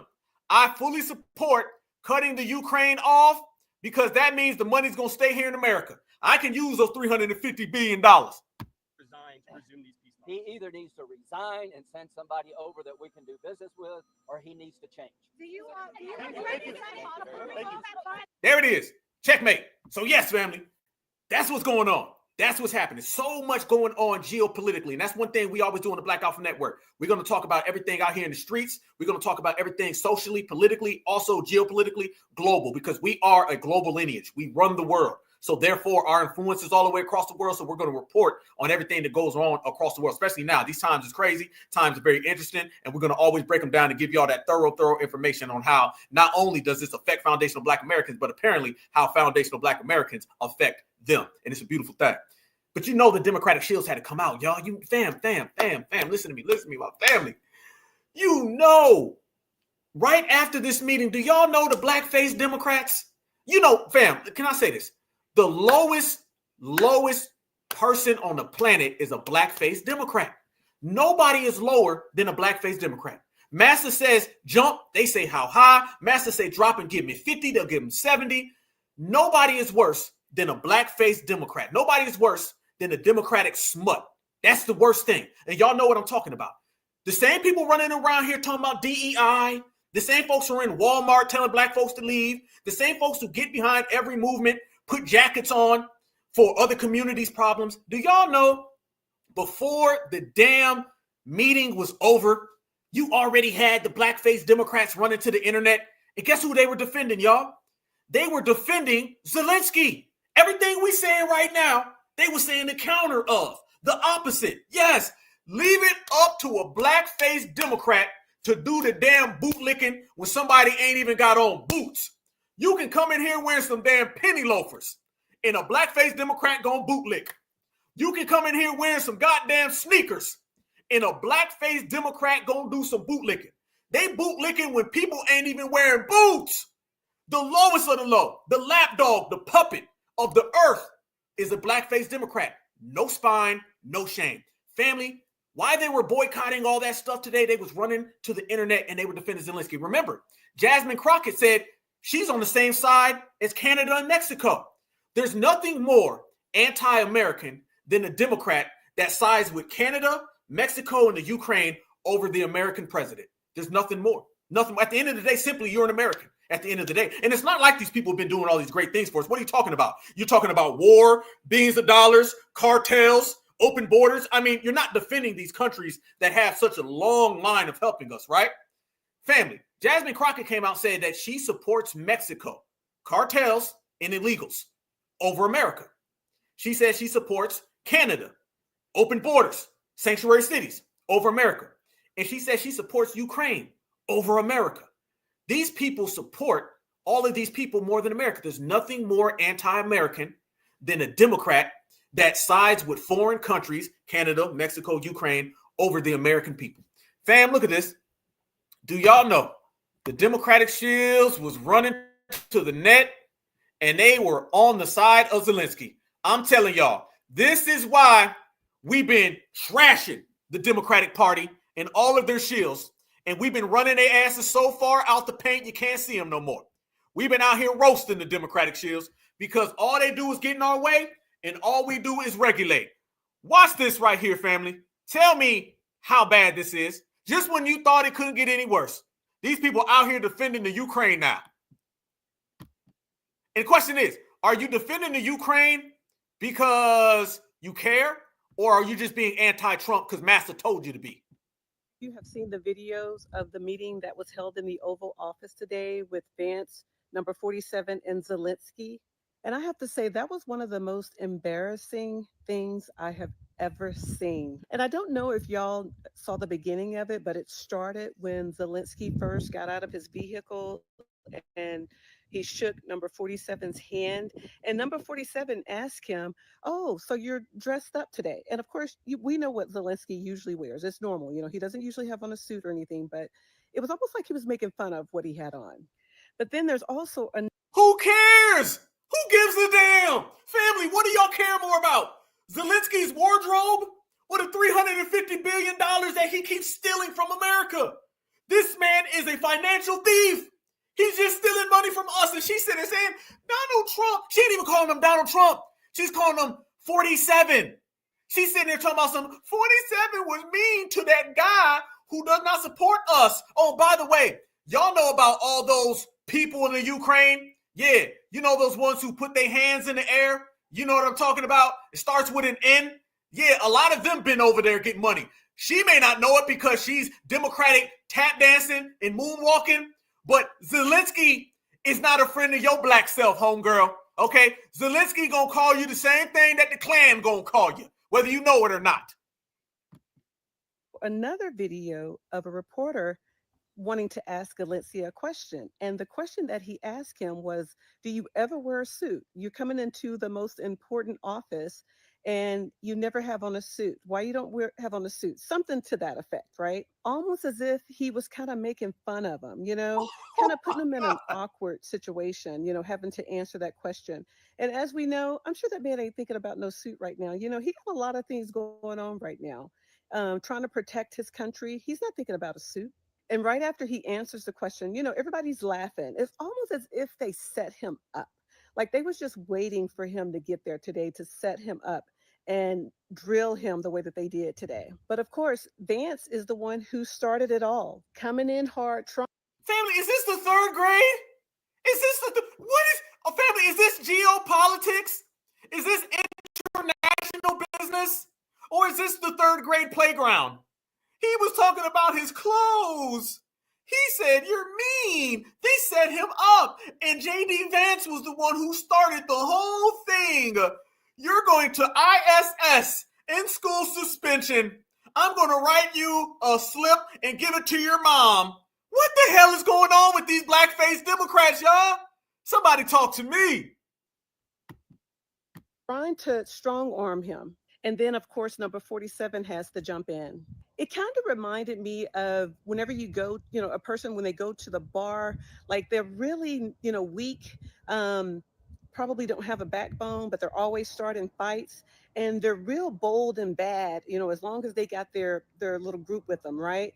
But when they're by themselves, they never ever say anything or try to fight, right? That's what it reminded me of. I really honestly feel like he would have never done that if Vance had not been there. But again, that was one of the most embarrassing things I have witnessed, guys. Very embarrassing. Family, were any of you guys embarrassed by this? Did this embarrass the black race, y'all? Did this embarrass you guys as Americans? Was this an embarrassing day? Should we all just feel so bad? Why are you going so hard for a person way in the Ukraine who's anti-black himself, who been getting a lot of money from them NZs? You know what I'm talking about? Why is she going so hard for these people? Hell to the no. Hell no. Sad.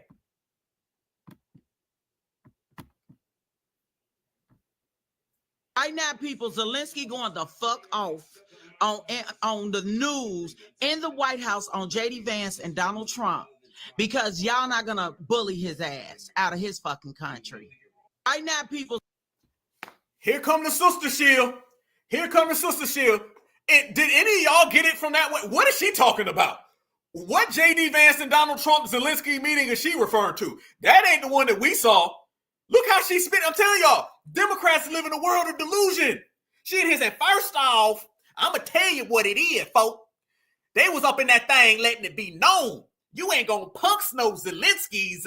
Zelensky was in there throwing them bows on them. Zelensky was in there dropping them hammers up in there. You crazy now. You ain't going to punks that Ukrainian, which I'll never go to the Ukraine. I'll never see the Ukraine. People in the Ukraine think I'm an N-I with a hard E-R, but I'm going to go hard for them because them folk is who my master love. This is master love lingo. This is how master lovers talk, y'all. Uh-huh. Yes, indeed. Family, y'all know damn well that in the Ukraine, they anti-black as hell. Look how, this is what you call a cape.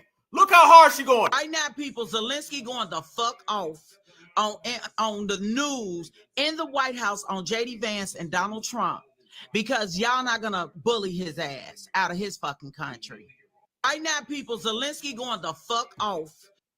What is she talking? I see y'all in the chat. I have no possible clue what this woman is talking about. Yes, this is the Jasmine Crockett effect. This is the Jasmine Crockett right here. That's what it is, fam. This is this new era of the sister shield where they gonna come out. They used to have the zaddy chasers. They used to have all the open swirlers. Now what they're doing, y'all, they're going to get these sister shields who feel that they're going to curse people out to politics. They think they're going to curse their way into the Oval Office. That's what they think. They think they're going to ratchet it up in terms of policies. This is what it is. I don't know what world she's talking about. I didn't see none of that. It didn't go down like that. No way at all. Hell no. But that ain't it. What we just seen Donald Trump and JD Vance doing on national TV is literally mafia-style strong-arming someone into doing a deal.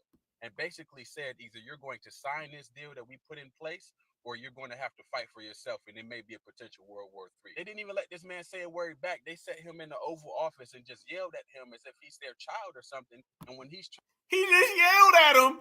They sat him in the office and was mean to him, y'all. They were so mean to Mr. Zelensky. Mr. Zelensky, who ain't did a thing for black folks. You know what happened to you if you was black in the Ukraine? Yeah, exactly. Get up out of here. back, they set him in the Oval Office and just yelled at him as if he's their child or something. And when he's trying to still be respectful and have a dialogue like an adult, they turn into a screaming match. This can't be the president of the country, man. What we just seen Donald Trump and JD Vance doing on national TV is literally mafia-style strong-arming someone into doing a deal. And basically said either you're going to sign this deal that we put in place or you're going to have to fight for yourself, and it may be a potential World War III. They didn't even let this man say a word back. They set him in the Oval Office. And listen to what they said, fam. This man says, and it may be a potential World War III. He just talking about like a World War III like it's not a big deal. He was like, man, it might be a potential World War III, but they was mean to him now. Woo! Don't be mean to that man. Got the capes on. A Democratic shield gonna have a cape on when it ain't flying. They gonna be bootlicking with someone wearing shoes. They gonna be tap dancing when there ain't no damn music. I be damned. Zelensky thought Now let's get back. he was going to come to the White House and disrespect Trump and JD Vance. Joke is on him. Check out this clip. You want me to be tough? I could be tougher than any human being you've ever seen. I'd be so tough. But you're never going to get a deal that way. So that's the way it goes. You're playing cards. You're gambling with the lives of millions of people. You're gambling with World War III. You're gambling with World War III. And what you're doing is very disrespectful to the country, this country. That's back to you. Far more than a lot of people said they should have. Have you said thank you once? This A lot entire of meeting? times. No, in this Even entire meeting, today. have you said thank Even you? today. You went to Pennsylvania and campaigned for the opposition. Now, I don't know about y'all, but Trump ain't with nobody fucking with our country. He said either you going to sign the deal or you can go fend for yourself. Easy work. Either you're going to sign a deal or you are going to fend for yourself. I don't know what, fam. Y'all know we all live in the same reality, right? All right. Unless you living in some multiverse or something like this, the Marvel universe, we all living in the same reality. How in the hell did two different people see it as opposite as those shields and that good sister right there that was talking? Somebody tell me, how did that sister right there see it from how we saw it, where JD Vance and Donald Trump punked Zelensky straight up, as they should? Because you're talking about somebody who's a financial thief, who's a moocher, who's stealing money from Americans, right? You're only trying to stop World War III. You're supposed to be nice to him. You're supposed to be friends with somebody. I saw more defiance from Zelensky. I saw more disrespect from Zelensky. He's the one who came over here who's talking about it's going to come down on America. He's the one who said Americans are going to feel it. He's the one who said America's going to have the problems. America basically are just ignoring the situation because we're so bad of people. Zelensky said that. Trump and them weren't fire starting. Trump and them was talking facts and saying, yo, you're going to get right because we want peace. I seen one person who wanted peace. I seen the other person who keeps wanting to get paid. Trump wanted peace. Zelensky wants the bag to keep flowing. Zelensky does not want a ceasefire because a ceasefire means you cease to getting them billions of dollars. And he doesn't want to cease getting those billions of dollars because he's been getting them for free. And I seen Donald Trump saying, you're going to play the game or you ain't getting a dollar. It's as simple as that. So I don't know what world these Democratic shields are living in, y'all. I'm telling you, they always see things differently. They always see things differently. That's just what it is. And to all these black folks running around here, you know anti-black racism ain't just the thing with the Republicans, right? What you think Zelensky is? I see what y'all saying, and we all know the type of people that run around in the Ukraine. We know who's been getting the money in the Ukraine, right? All right. There's some very anti-black groups that are out there in the Ukraine. So your black self ain't going to the Ukraine and it's going to be all sweet and dandy for you. That's not happening. So basically, they only acknowledge racism when they can dump it on a Republican. And think about this, y'all. They are so warped in their mind, the blackface Democrats, they literally think the only people on the planet who are racist are Republicans and people Republicans don't like. So basically, they think Zelensky is non-anti-black because he's friends with their liberal friends. That's what it is. So if you're a liberal or you're a friend of a liberal, they think that you're not racist. You see what I'm saying? You see what we're talking about. You see why we say they smutting, and it's real smut behavior. That's what it is. You're dealing with that Democratic smut, and that's exactly what we've been calling out. They basically think all the Democrats are good W's and all the Democrats' friends are good W's, even if it's Zelensky, Ukraine, and all of those anti-black groups that are running around there. You dig? And y'all know what I'm talking about. Yeah. So we see what they've been trying to push. I don't know what world they living in. There's no reason two people. Let me tell you something. I said this a long time ago. My people out there listening that know me personally, they know what I'm saying. When two people see the same thing, but they got two different stories, somebody ass got an agenda. Straight up and down. If we are both looking at something that's right in front of us, and one person sees it way over here, and I see it over here, but we're talking about the same issue, somebody got an agenda. The Democrats have a Democratic smut agenda. Therefore, they're going to see things from a Democratic smut point of view. Smutting all damn day long, right? We see things from reality. So therefore, they out here bootlicking, we out here regulating. And they're going to always do that forever. That's why we've been out here completely regulating them and completely trashing them.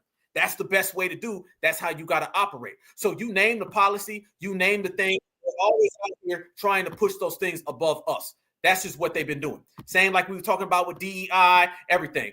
Everybody knows DEI is not for Black Americans. The Democratic smuts think that it is. Everybody knows immigration harms Black Americans. The Democratic smuts deny it. Everybody knows that Zelensky in the Ukraine has been taking billions of dollars from us, and the Democratic smuts defend him. You know it's a sad day when the black-faced Democrat is defending a Ukrainian.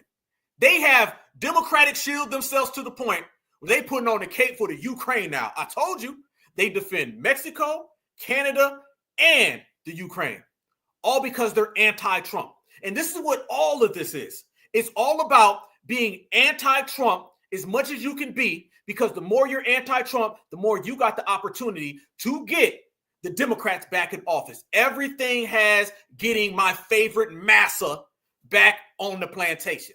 That's what they've been doing. Y'all look at this right here. This sister right here put it down. This sister exactly exposed it the way it is. Everything that you're seeing right now on the news is all a result of the Democrats trying to get the Democratic plantation built off the ground. Newsflash, Democratic plantation ain't coming back. Oh, I was unaware that it was supposed to be some type of boycott tomorrow. But then after I did like my research, I just realized y'all logic is like way off. Way off. So you mean to tell me that y'all want to boycott, but you didn't want to boycott when it made sense to boycott? I'm talking about boycott over the last 4 years when we really needed boycotts to happen, because right now it doesn't make sense to boycott. We need money pouring into the economy. We needed boycotts to happen when our borders was open and illegal people was coming to our country and the government was just giving money away. We needed boycotts to happen when people were being laid off from jobs, not government jobs, but regular schmegular jobs. We needed boycotts to happen when the president kept just sending money over to Ukraine for no fucking reason. Meanwhile, the rest of us was out here trying to figure out why is he constantly sending money over to these foreign nations. Black people, we needed boycotts to been and happen several times, but ain't nobody doing nothing about that. But yet somehow, some way, we want to sit here and boycott corporate giants. None of this makes sense. If y'all was going to boycott, how about boycott on days that matter? Like, I don't know, Thanksgiving, Christmas, Halloween, New Year's Eve. Y'all boycotting at the end of the month makes no sense at all. It's giving fake outrage. It's giving that y'all just boycotting because y'all don't like the man that's in office right now. There you go. That's exactly what it is. Everything you doing is because you don't like the man that's in office. You don't like the man that's in office is because your slave master Democrat told you not to. Given that y'all just boycotting because y'all don't like the man that's in office right now. And the sad thing about it is that like nobody is joining you but the same people of your party. Probably majority of the liberals who got food stamps, they're not joining you either. Because soon as the first come, they're going to spend those food stamps. I'm just letting you know that right now. The thing of the matter is that like when everything was going on last year and we was calling for a boycott to go on, nobody really cared from that side. Y'all was going about y'all everyday life like nothing mattered. Like now all of a sudden, oh, we need to boycott these businesses. Y'all need to get it together. Because I don't know who's leading y'all, but they are leading you guys into a burning house. Absolutely. And that plantation is over with, done for. You won't see it no more. You dig? So that's what it is, family. Fam, here we go. How come there was no 4 years? Okay, we're talking about 4 years of the Democrats, all right? How come there was no boycott for an anti-foundational Black American hate crime law? No boycott for that. How come there was no boycott for reparations? I was at a reparations rally. The Democrats denied and ignored it like it wasn't even there. Hell, they tried to create a rally next to ours. So no boycott for specific foundational Black American issues, but yet you boycott for specific Democrat issues because their loyalty is to the Democrats. They're beholden to the Democrats. Their race is the Democrats. Their lineage is the Democrats. Their religion is the Democrats, and their God is the Democrats. These people have God worship for the Democratic Party. Straight up and down. There's no way to say it. We're going to say it real. These people literally feel the Democrats are their Lord and Savior. Nobody else moves like that. Every single other community understands the Democrats are just a party. You vote for them every 4 years, you keep it moving. You vote for them every midterm, keep it moving. Black folks running around here are married to them. They can't just keep it simple. They got to love them all the way. They got to bootlick all the way. They got to fall all the way in love. Nobody has a relationship with a political party like the black folks have with the Democrats. Nobody sees a party as their religion. Nobody does. I always tell people, go spend 2 minutes with another community. Go talk politics with another community for 2 minutes. You're going to find out in 1 minute that they don't do like how black folks do. They don't operate. No other community tells their community that you can't get nothing for your vote specifically. Nobody says that but black folks. No other community is beholden to a political party like it's a religion. Nobody says that other than black folks. Nobody calls their own community slurs if they vote for the other party other than black people. You go to a Puerto Rican, you go to an Asian, they say you Republican, I'm Democrat, cool. They just keep it moving. Black folks want to call you names, want to get mad at you. Look at Roland Martin. Roland Martin literally tap danced for Hillary Clinton, but yet he tried to call out people who want to go see Donald Trump. You see what I'm talking about? It's to the point with the Democrats, you got tap dancers who call other people tap dancers. And you notice this, fam, when we say that we're not voting for the Democrats and we're going to boycott the election, they told us it was wrong. Isn't it funny? We said we was going to boycott the election because we don't ever get anything for voting. They told us how bad that was. But yet, soon as Donald Trump's president, they want to boycott the earth. So they can boycott the whole planet Earth because they didn't get their favorite candidate. They're having a temper tantrum over Kamala, but we can't sit out the election. So we can't sit out the election, but they can sit out the political structure. You notice that? On top of that, when we say that they Democratic shields, they get mad. They say, why you got to call us names? Soon as we go talk to the other party, then they start calling us names. So they're in a perpetual state of victim, in a perpetual state of smutting, and they're in a perpetual state of bootlicking, even when someone's not wearing boots. Damn shame. But guess what? The plantation is over with. The Democratic shields are out of business, and we have destroyed them all. So that part right there means they are broke down. You know, the only thing worse than a Democratic shield is a Democratic shield who's been beat down, and that's where they are. Check this out, fam. We expose every single thing that they do, right? And now they're desperate. So they're running, trying to get these fake boycotts. They're trying to get us involved. We say no. They're trying to get us on board. We say no. They're trying to get us to help this group and help this group and help this group. We keep saying no. There's nowhere possibly that they can get foundational Black Americans on board. This is what everything is about. They out here defending everything. Remember, y'all, they defend the Democrats 100 times out of 100. They defend the Democrats more than anybody can. They agree with the Democrats more than you agree with your own parents, your own wife, your own husband. This is how bad they are. But we have shattered them so bad that the desperation is strong. Remember this, y'all. Put this on paper. We done whooped them to the point, regulated them to the point that they are absolutely tarnished. No one wants to be around them. And you know that's the case when you start seeing this. We were just talking about them being real low budget, right? And them defending everybody. Guess who came out today and defended the Ukraine as well, y'all? Yes, indeed. If you want to know who defended the Ukraine, then you already got your damn answer. The same person I seen today at Walmart that was missing the lashes. Yes, indeed. Jasmine Ratchet jumped on the first Democratic shield bus, and she started defending the Ukraine as well. I be damned. Watch what she says. Trump and Vance are an embarrassment and disgrace. It was absolutely shameful to watch them berate the president of another country. But wait a minute. Don't you say the president of our own country is a supremacist?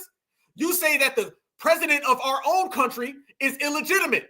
So you can say that the president of the United States of America is illegitimate and he's a coward, but they cannot berate the president of another country who's stealing money. I told y'all, there's nobody more anti-American than a Democratic shield.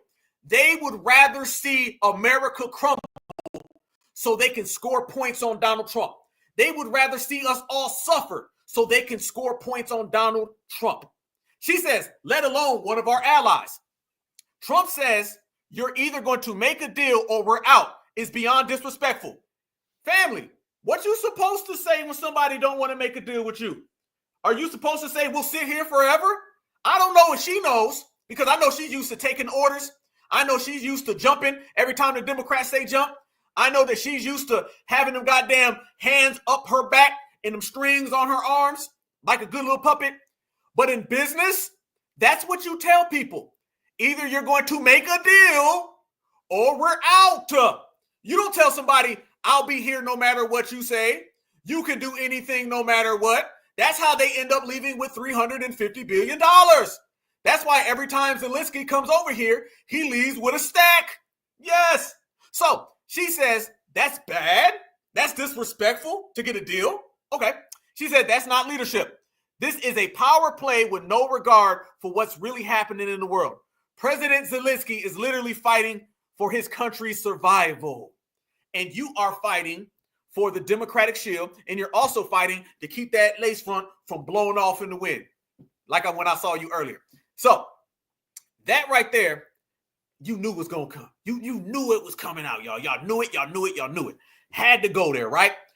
The Democrats literally are out here in absolute meltdown. I mean, at this point, they're the laughing stock, the embarrassment. Nobody wants to be affiliated with the Democrats. More people are jumping off that ship than the Titanic, okay? The Titanic was sinking, and you can't even compare as many people jumping off the Democratic ship. I mean, they're leaving every day, every day. The Democrats are losing so many people, and you've seen it. The exodus from the Democratic Party has been humongous, and there's really only about 3 shields left, okay? There's Jasmine, there's Roland, and I don't know, Roland's Whopper, his Whopper, okay? So Roland Martin's Whopper with cheese and Jasmine, they're about the only ones left. You haven't seen Van Jones out there like that, have you? You ain't seen Van Jones. Van Jones ain't been really coming around. Van Jones has been hiding. He's one of those people, and trust me, Van Jones is trying to make a deal.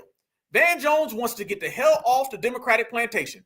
Van Jones does not want anything to do with the Democrats. He's been laying low. Like I said last week, D.L. Hughley, he's on the down low. You know what I'm saying? You ain't been seeing them. They haven't been bold. A lot of the Democrats right now do not want to be seen nor spotted with the Democratic Party. They do not want any of it. Why? Is because they understand that party is going down the drain and they don't really have much time left. And since they don't really have much time left, they understand that the job opportunities are going to fail. We already showed y'all just last week how Jasmine was crashing out, right? We showed y'all. She came out and she was saying all that stuff about black people, right? She was talking about how black people can't read. You know how they do, fam. All the 101 reasons why their party is in shambles. All right. Check this out. Al Sharpton's running around here. He's really kind of quiet. He didn't say nothing about Joy Reid. They all see what happened to Joy Reid, and they don't really want to be a part of it. Check this out. Did y'all see Jasmine Crockett came out again and had another little meltdown on the Congress floor? Watch this, y'all. Instead, we're pushing conspiracy theories, and some of them are killing people. It's the same thing that we have coming out of DOGE. It's the reason that people are dying. It's the reason that farmers are losing their farms, because we continue to peddle conspiracy theories. It is time for us to say, Mr. President, guess what? Russia invaded Ukraine. Can we at least agree on that one?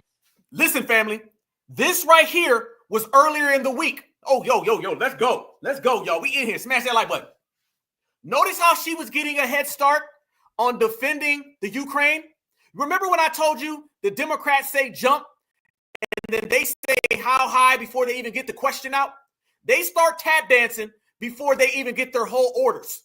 They'll do anything. They say drop and give me 50, they'll give them 75. They say drop and give me 75, they'll give them 200. Drop and give me 200, they'll give them 400. They appease Massa so much that they are willing to do what Massa wants them to do before Massa even asks the question, okay? This is what you're talking about the slave. She was defending, out of nowhere, she has this meltdown talking about Russia and the Ukraine. You know why? Because she knew that the Ukraine president was coming to the White House today on Friday. She gave this speech right here on Tuesday. You see? She was getting ahead of her shilling, y'all. Guess what? Russia invaded Ukraine. Can we at least agree on that one? Facts matter. Y'all, this is literally potentially putting us into an international crisis. We may be heading towards the next world war because we have a president that wants to pal around with Putin and wants to do everything to make him feel good, including lying about who invaded who. Look, family. Now, family, you notice she's out here talking about World War III. Why was it such a bad thing when Donald Trump was talking about World War III? Donald Trump said, hey, you not wanting this ceasefire could start World War III. What did she do, y'all? She ended up getting upset. She ended up getting mad. So how come you can talk about preventing World War III, but Donald Trump can't? And mind you now, Donald Trump is the man who has to make the deal. Donald Trump is the man who actually has to negotiate the deal. So you're sitting there with your wig halfway glued on, and you're upset at him for saying World War III may happen, but you literally just said the same exact thing. You see all of the half-stepping, all the tap dancing, y'all? You know what I'm saying? You see what they be doing? This is what they be on. And remember, y'all, just a few days ago, we showed everybody this. Just a few days ago. Remember she came out, she said this about black people. Remember, this is Ratchet Crockett right here, y'all.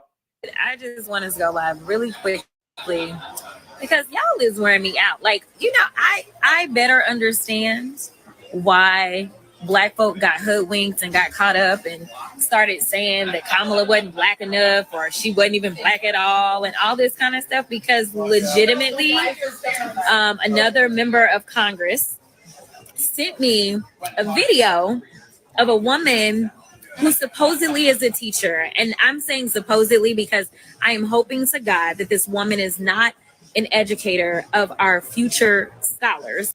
This is why I say, family, the Democrats are broken. Listen to what she's saying. She's saying that black folks basically are dumb. We basically can't research. And she's saying we're the ones being lied to. Not the fact that she pushes well-known policies on us. You see what happens, y'all? When we speak the truth, they start saying things about us. Now she's saying that this lady is not a teacher, only because this lady didn't agree with her. But then they'll turn around and they'll play victim in the process. You see what they doing, y'all? Boy, y'all on her lineage crazy. Y'all on her lineage crazy. Here we go. We're going to find out because a lot of people feel she got tether at least in her. At least she operating at least 50-something% tether. Some people say 70, some people say whole tether. Another member of Congress sent me a video of a woman who supposedly is a teacher. And I'm saying supposedly because I am hoping to God that this woman is not an educator of our future scholars. Okay, checkmate. Family, I didn't really believe that video was real. Found out that the lady that she's referring to, I actually found the person. Check this out. So remember, y'all, that's what I say when I talk about that type of Democratic shield energy. They clowns. You feel me? And clowns get clowned. Watch this, y'all. This is who she was referring to. I actually found the video. She went all the way in on this sister because this sister does not agree with Jasmine's policies and her caping. But this was the sister she was referring to that she said she doesn't know is real. Okay, all up in my inbox. EK made a video about me, went live doing her thing because she didn't like my. So a year ago, it was EK and her followers. Okay, all up in my inbox. EK made a video about me, went live doing her thing because she didn't like my opinions about her. And in a year, I've graduated to Jasmine Crockett and her following. And I say graduated, I use that term loosely because they're all the same brand of people. Like it's just like EK with degrees. You know, that's where we've landed. But EK fans are 100% certainly Jasmine Crockett supporters. I never watched that video EK made about me. Why? Because I don't care.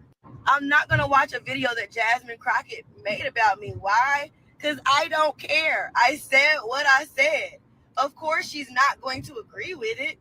I was talking about her. Of course, she's going to defend herself. I was talking about her. She's an attorney. That's what she does. She's a defense attorney. If she's going to defend anybody, she's going to defend herself. And she has every right to. I don't engage with people who make videos about me. People stitch me all the time. I'm on people's YouTube all the time, which I got to be careful because my name is actually trademarked and owned by my LLC. So if you're making money off of my name, we'll be making money off of my name.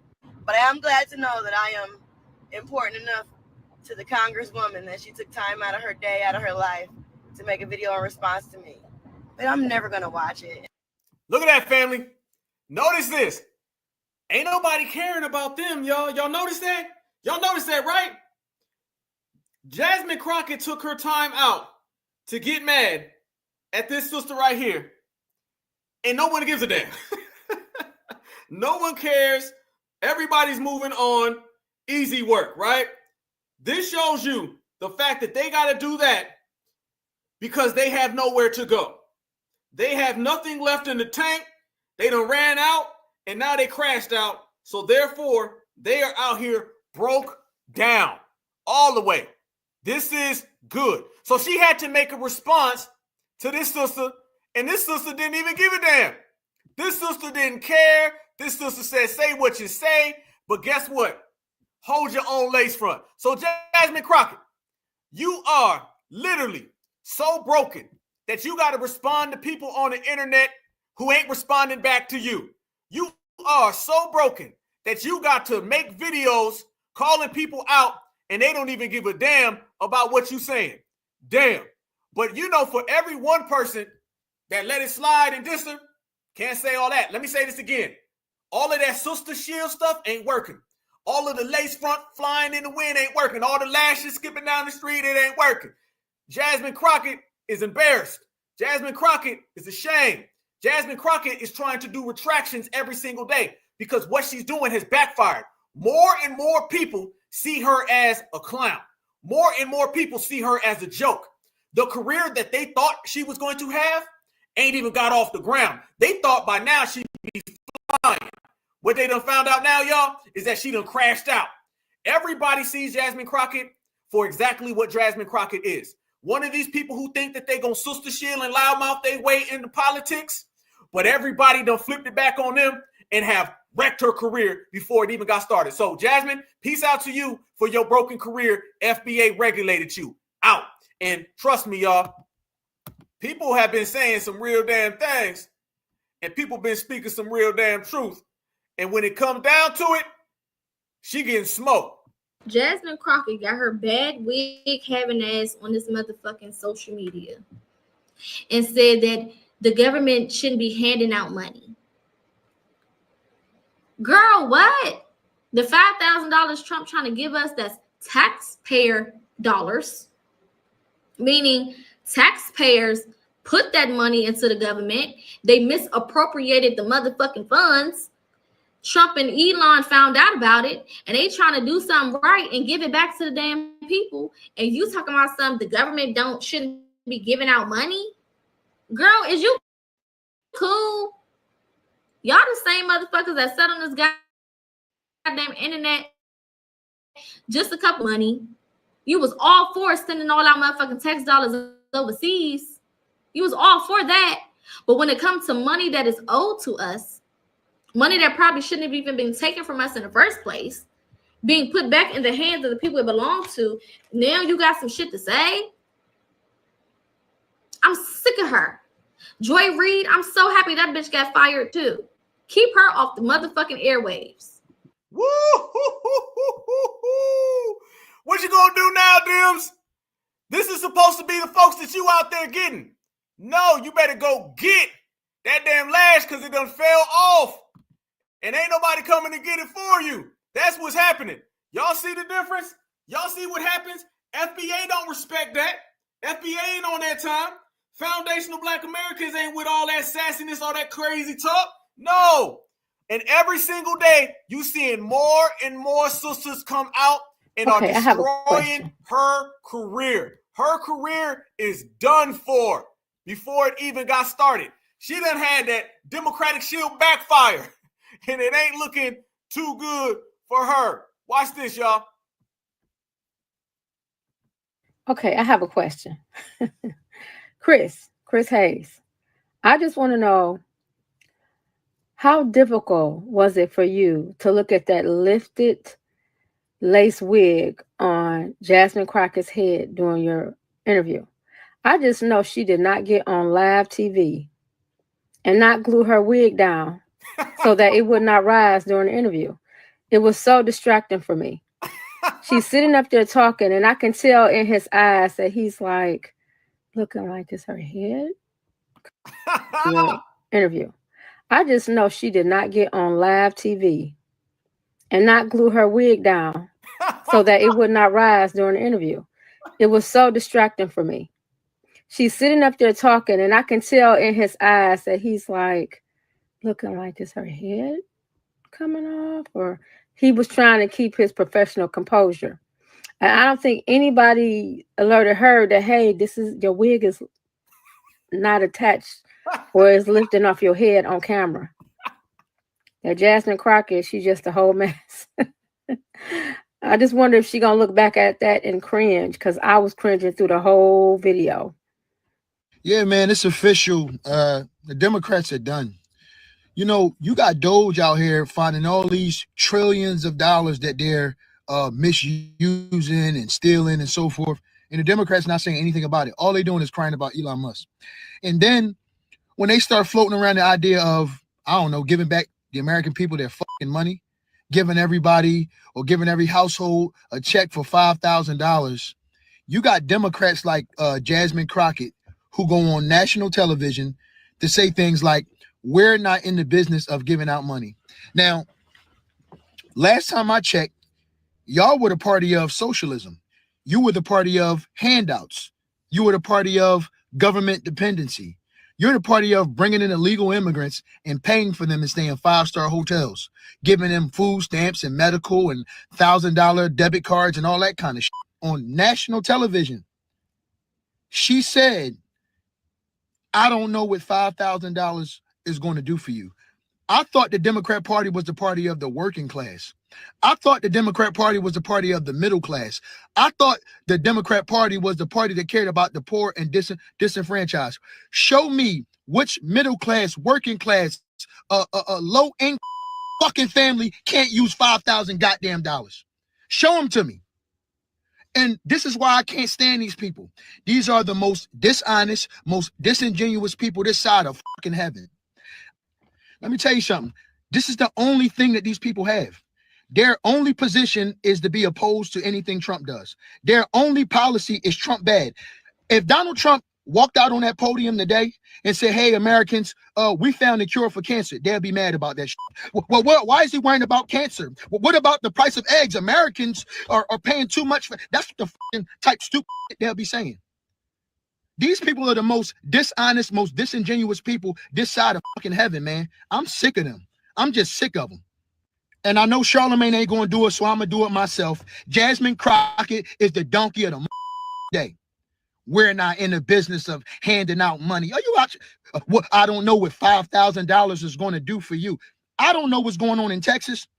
I don't know what's wrong with the voters and the constituency out there, but y'all need to vote this lady out of Congress immediately. I'm talking about ASAP. Okay, I have a question. Woo! Easy, easy, easy. Look like your career ain't even started, but it done already crashed out. Look like your career is a wrap. Looks like nobody likes you. So family, when you add that right there to what foundational Black Americans all the way across the United States is saying, what everybody in the political world is saying, the only thing you have left is what exactly I said that she was. Y'all know damn well when we say that the Democrats is out here and the Democrats is clowns, y'all. I really mean sincerely that the Democrats is clowns. And you can go ahead and chalk up Ratchet Crockett as one of those. Because the clowning around done ran her ass up out of town. So pick up them lashes and roll out just like Luda said. Because your bags is already packed and nobody's dealing with none of that. Easy, easy, easy work. And family, when I say the Democratic shields is falling fast, y'all, man, I got a shield right now that is so damn upset. Y'all not going to believe who this Democratic shield is. And even this person is mad at the damn Democrats. Yes, They are. Yes. So how the hell you go from that to that? Damn shame. Damn shame. Damn shame. I mean, it's just bad out here in these streets. So hold your own lace front, because foundational Black Americans done threw your ass on out the house and you ain't got nowhere to go. Pick them lashes up. But fam, you want to talk about people crashing out? I'm going to show y'all the real crash out. I'm going to show y'all the real crash out. So when I say we out here putting in work, we out here holding it down, and we running everybody out of town, that's exactly what I mean.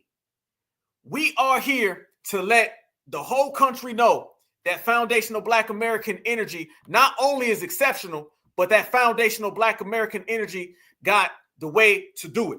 So when I say we in here right now, y'all, and I say we doing it, let everybody know that when it comes to certified Black society, this is our year.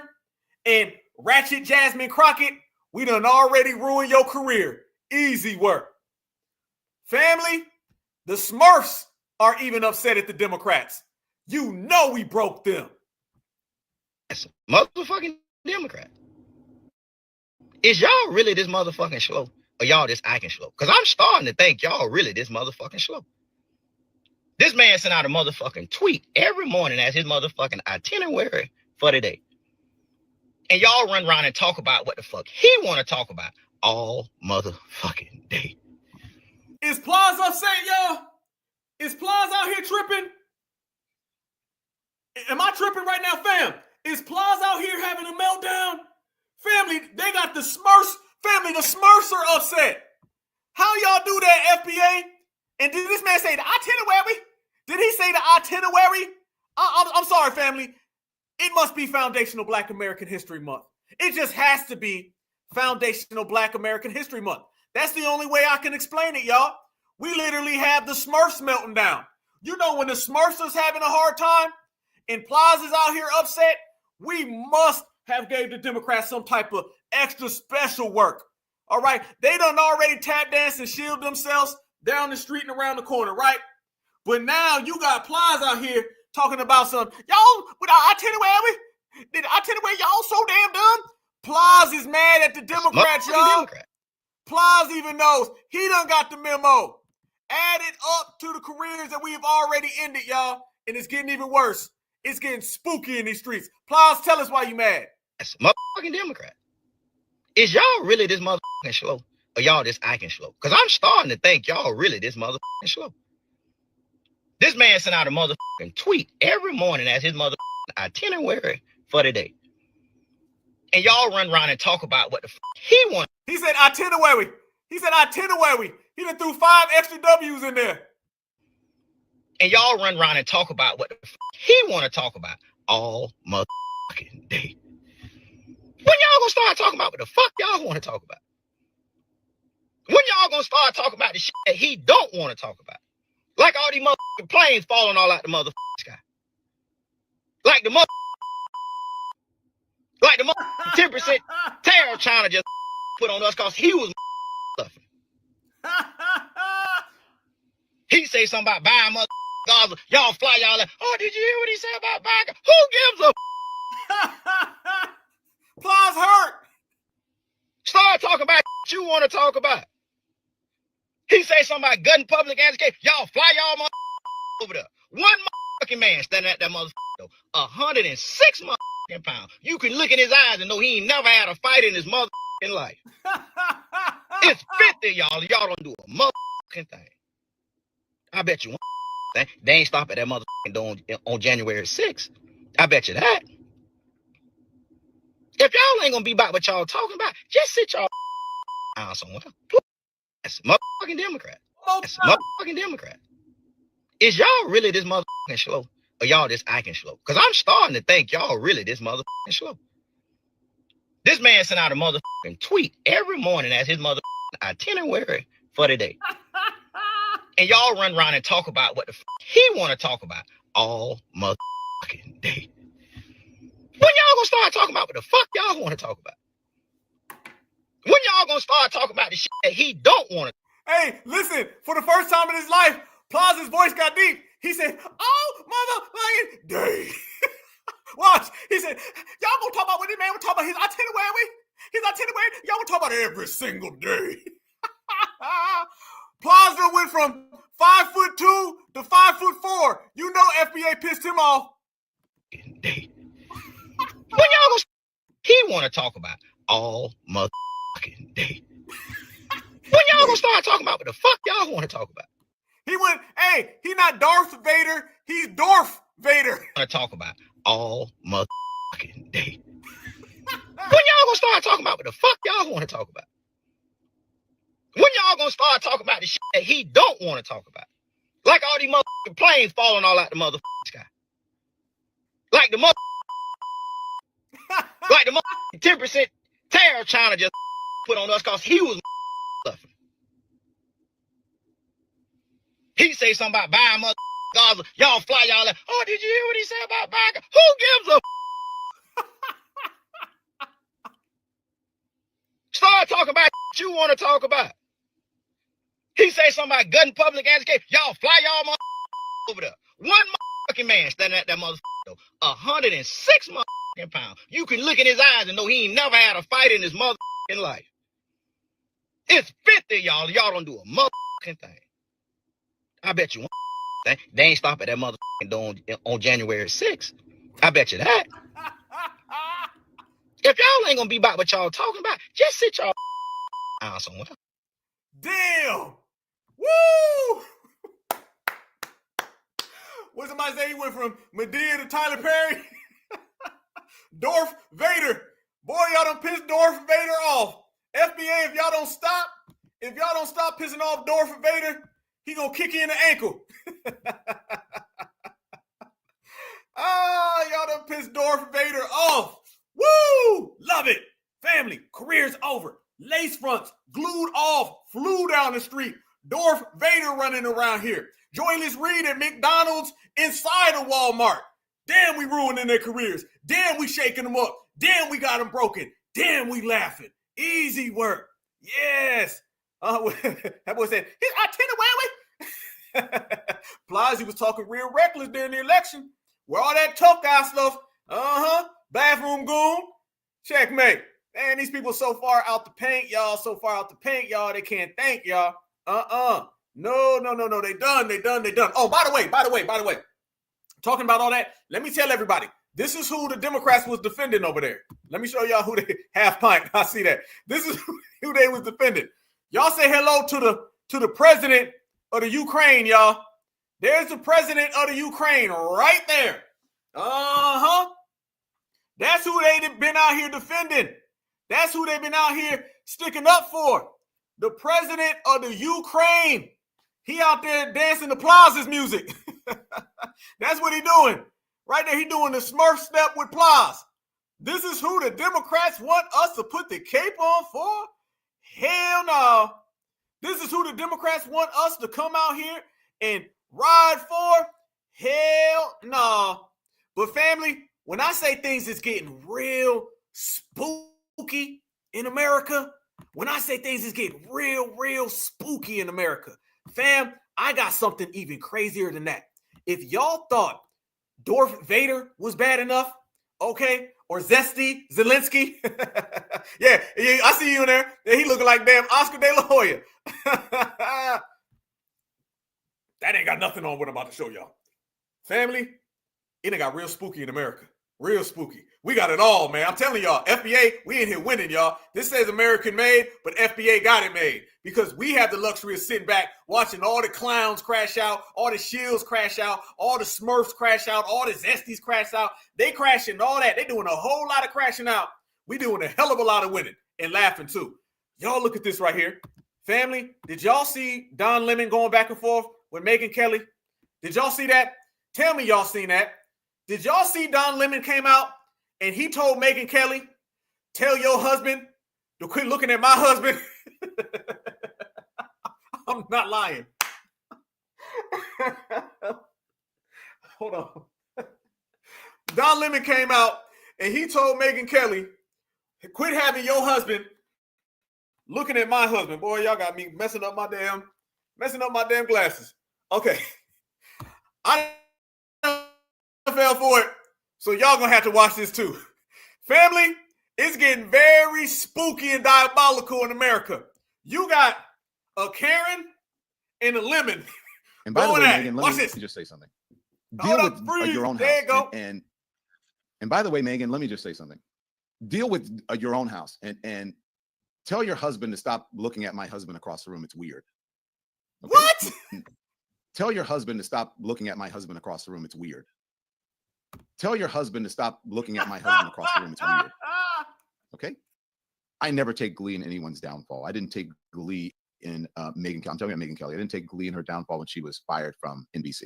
And really what's happening here is when one cannot generate light on one's self by oneself, they may find it fine just to bathe in the reflective light of someone else who actually is successful. I am actually embarrassed for her that she does what she does.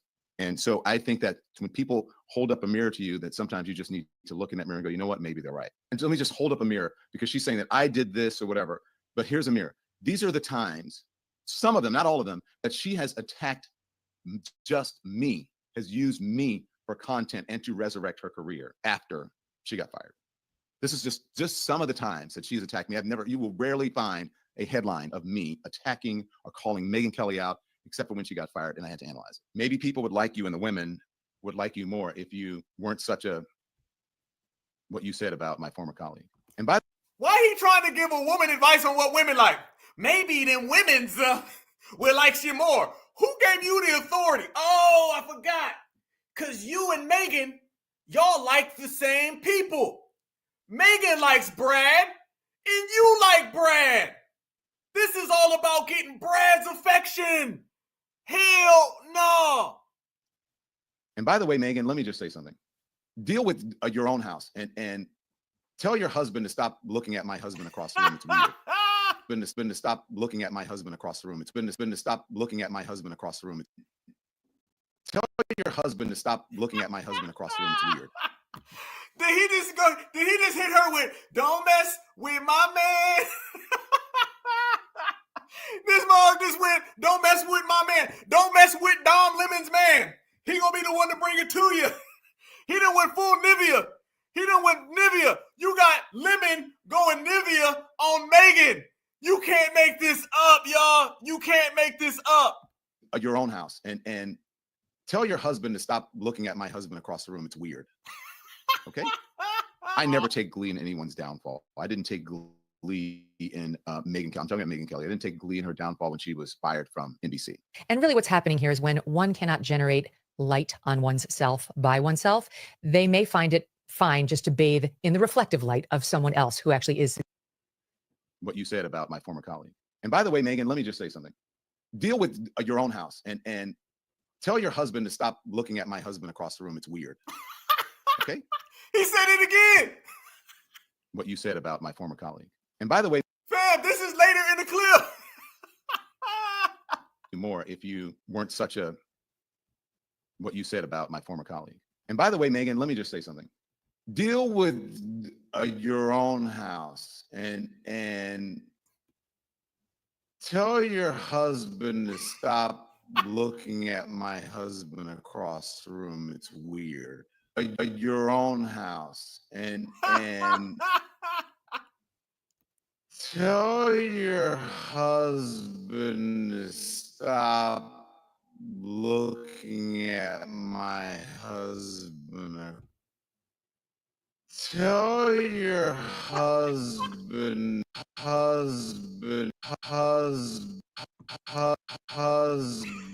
to stop looking at my husband.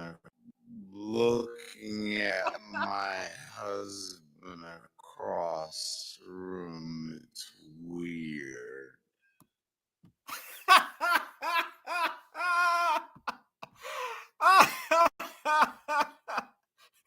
Cat fight. Petty alert, petty alert, petty alert. Hell no.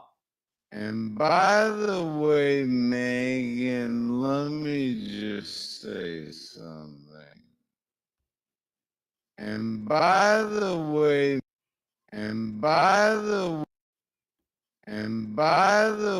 Megan, let me just say something. Deal with your own house and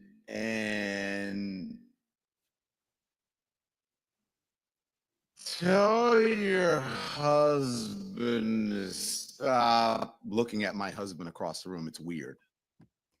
You are weird and a Democratic shield and shameful and creeping us out. However, this is what you get with the shields. Okay. Checkmate. What the hell's going on, y'all? Somebody explain this to me. Damn. Why this man just said, tell your husband, quit looking at my husband. He done had a whole feline fiasco. He done had a cat fight. I done seen it all. He said, don't mess with his man's, Megan's. He didn't even say Megan, fam. If he said Megan, you quit looking at his man, why he say your man is looking at my man? And why do you have the same man that Megan has? Damn shame. But family, you know, Don Lemon ain't playing out here in these streets. Because once he goes and gets them these zaddies, y'all know damn well he gonna have to hold his zaddy all the way down. Because he don't want nobody getting next to his zaddy. No, not at all, y'all. No, yes, that's the zaddy worship. He said, how dare you ever try to get somebody to get too close to his man's, because if you do, it's going to be consequences and zesty cushions. That's what it's going to be. So I be damned if that ain't what's going on out here in these streets. And I be damned if Don Lemonade is ever going to allow someone like Megyn Kelly to come around with her man. So family, they need to really go on a couple retreat and work all of that out. All right. You got the zest and the mayo. All right. And it's very musty Zayo all the way around here, y'all. So Foundation of Black Americans, we officially sitting that one all the way out. Y'all have at it. Have a good damn time, y'all. Just make sure y'all settle that at the Rainbow Parade. We won't be there. But you know, when we on game, on code, and our exceptional selves prevail, everything goes down. And we've been having these Democrats having shakedowns, breakdowns, and nightmares. We've been having these Democrats scared. You feel me? I mean, talk about it, y'all. Y'all got Zesty Zelensky. You got Don Lemonade saying don't mess with his husband to Megyn Kelly's husband. You got goddamn Plaz having these Smurf breakdowns and breakouts. I mean, Jesus. We out here super thick, right? But that all goes back to show you there's only one winner in the United States of America, and that's Foundational Black America. Only one lineage runs the yard, and that is Foundational Black Americans. How do you know that we know that they have crashed out and FBA have ruined them? Then you already see it by the way they talk and the way they operate. Y'all, I'm going to tell you right now, if you want to know who is really out here in these streets and you want to know who's really in full control, just go look at a Democratic shield and their eyes don't lie. Their eyes don't lie who is the greatest of all time, and it's Foundational Black Americans. So when I say that FBA is on point and all we do is win, then you can sit back and watch that they lace fronts are gone, blowing in the wind. Even Jasmine Crockett knows that FBA did that. And when I say FBA did that, I mean ruin your career, destroyed your career before it even got started. Had the Democrats shook, had the Democrats broke down before they even got started. So what they got to do is the only thing they have left, y'all. That should just accept the fact that Foundational Black Americans control everything. And she can't even control her own lashes and her own wig. $20, go get you some super glue. You be all right. Foundational Black Americans run this. Checkmate. Certified. All right, y'all. It has been another great broadcast. We are here. We still have the same hair that we started off with. They don't. We still got the same eyelashes. They don't. We still have our pride, our dignity. They never had none. So the only calculation and answer I can come up to with that is that foundational Black Americans are phenomenal. We are magnificent. We are exceptional, amazing. And all of the Democratic shields, all of the ops, all of the phonies, all of the frauds, they just played out, family. And we in here stunting big time. So, y'all, I'm glad we had a great episode. I started this off saying I miss y'all. I really did. It's so good to be back. I mean, I miss y'all. We just had a show like Tuesday, Sunday, Friday. But damn it, when you're with your family, you know what I'm saying? Time just flies. They say time flies when you're having fun. And family, time been flying because all we've been doing is having fun, laughing, roasting these people, and watching them all go to shame. So when FBA gets to doing our dozens and FBA gets to running things, fam, we gets to laughing at everybody else. They the joke. And we are the ones giving out all the smoke. Easy. Y'all, we broke down political discussions, political discourse, geopolitical discourse. We talked about Ukraine. We talked about Syria. We talked about Al-Assad, Zelensky, Putin, Donald Trump, J.D. Vance.